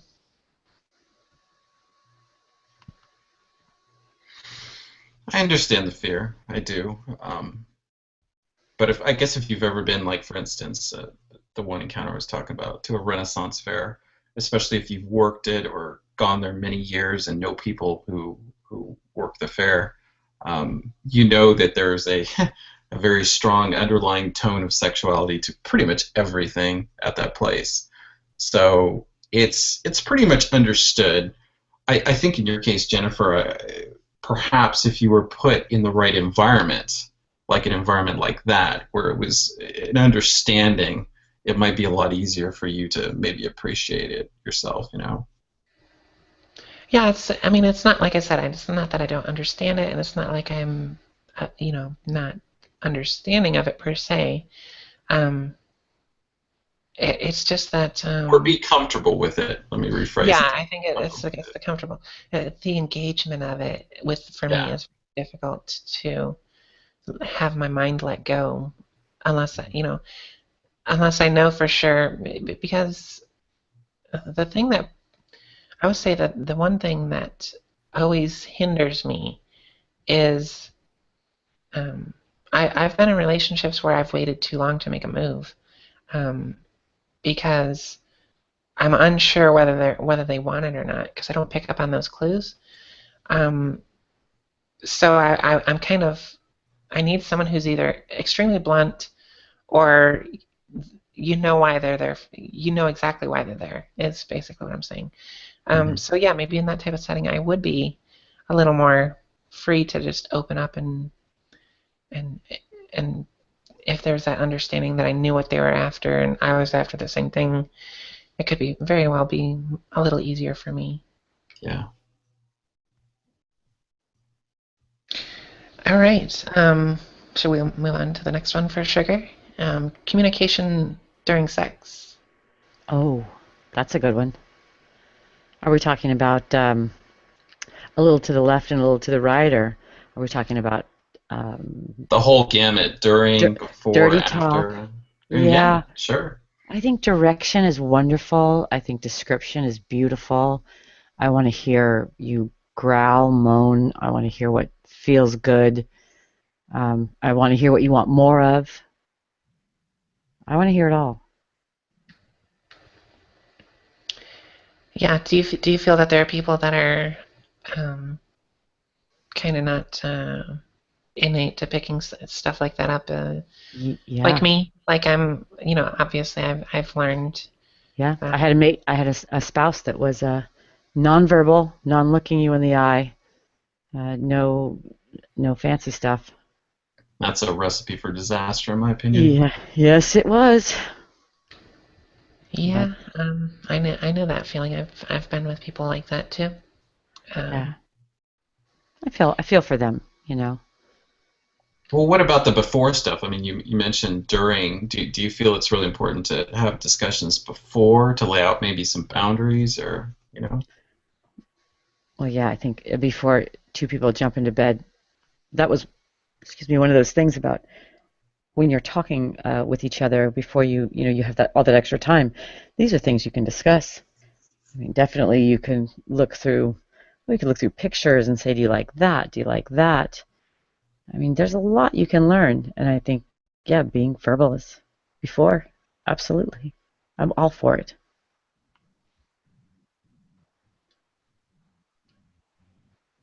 That's good. I hadn't thought about that.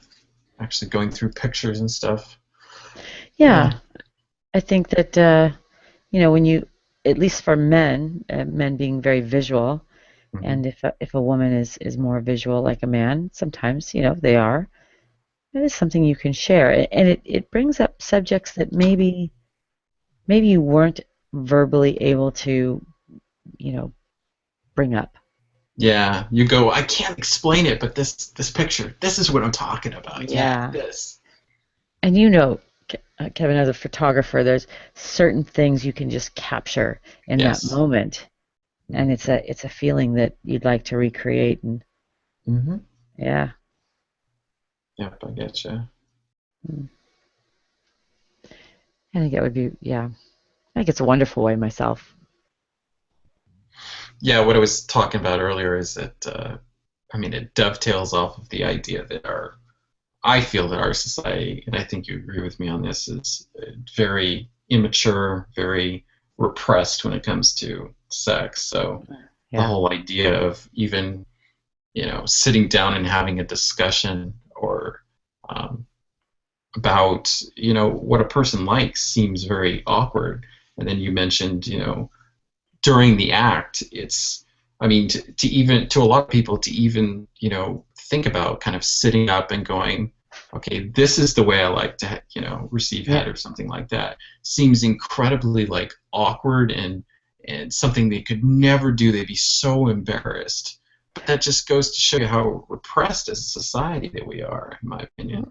yeah. I mean, because when you think about it, I mean, you're just engaging in that with your partner, and there are loving ways to do that. I mean, there are ways to, reach down and touch them, and they look up at you, and you just, you can whisper it. You can Yes. all kinds of things that you can do to make that moment. And when you're connected with somebody, Hmm. when you're, yeah, I think it makes all the difference. Yeah, there are people that are embarrassed, and I think you make a good point. I've met certain people, certain women that are like this. They're so submissive that the only way they can communicate really is you have to kind of read their bodies, or they, through sounds they make, and that's really the only information you can get because they're just too repressed or too embarrassed about actually talking or using the word vagina or penis. It's just, I don't know. I'm kind of bored of that at, my age, but yeah, it happens. Yeah, I find that to be very frustrating when someone can't. Again, I kind of take it as a personal dig that someone can't be upfront with me. It's like they don't trust me with their words or something. Hmm.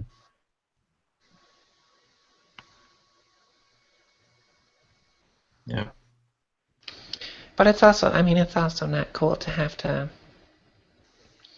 I don't know, to dig for communication either. I think, there have been many times when I've had to ask for things so many times, like, do you like that? Or, because I'm not getting any feedback from them. And it kind of kills the mood. It can definitely be sure. one of those things that puts the brakes on the moment. And uh, hopefully those people that don't give any feedback, or minimal feedback at the very least, uh, learn that this is a place where you need to kind of open up in order to get what you want. Otherwise, neither of you are probably going to end up with what you want. Well, this might sound kind of strange, and I've done this once or twice, but and I know a lot of people probably couldn't do this, but if you have the conversation beforehand, and if they have a difficulty really talking about it, and they really would have difficulty during actually, communicating, you can actually identify or agree upon um, certain things that are done during the act, like squeezing of the hand or just some sort of indication that you both agree upon, in which this is something that I don't necessarily like versus this something that I like, and that can actually work. I mean, granted, the first couple times it might be awkward, but it's a lot better than sitting up and you know making a schematic or drawing or you know so Yeah, kind of like safe words. yeah, exactly. Yeah, that's exactly what I mean. I find it's easier for people to say, red, yellow, or green than it is for them to say, don't stop or fuck me harder or I like that. So Yeah. Mm-hmm.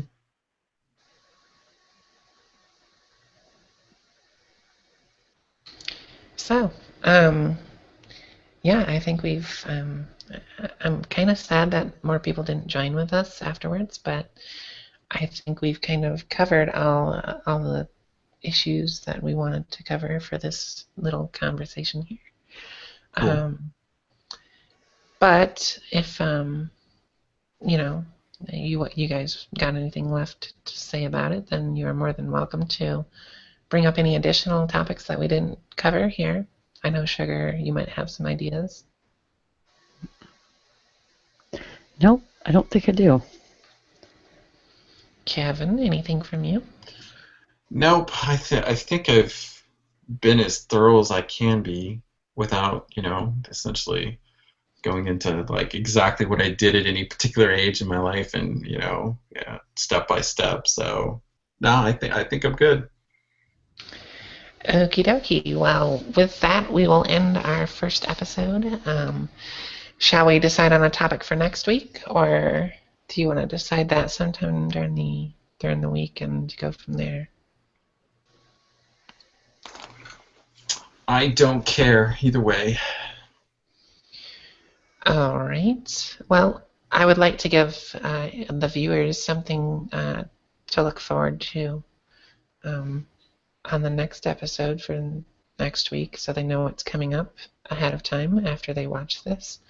So we've got. Did anyone else write down the list of the subjects that we had so far, or any new subjects that they would like to talk about? Any ideas? I think you were the one that wrote them down. As for new ones, I haven't thought of any new ones. Okay. So my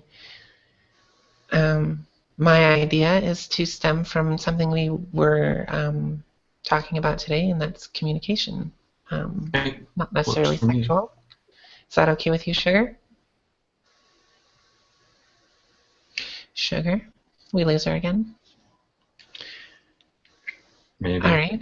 Well, I guess we will let Sugar know that next week's topic is communication. Um, Cool. Obviously, not just in sexuality, but we can touch on that again a little bit if we have more to say. Um, so, yeah, that'll be our next week's episode. Thank you for those who are watching or have watched while we were live or who will watch in the future. Catch us again next week. Hopefully, we'll have all three of us here from the get go. Starts at, well, it's 1 o'clock my time. It'll be 8 o'clock p.m. Pacific time, 11 o'clock Eastern time. And that's on Thursday nights. So, all right, we'll see you next week, guys.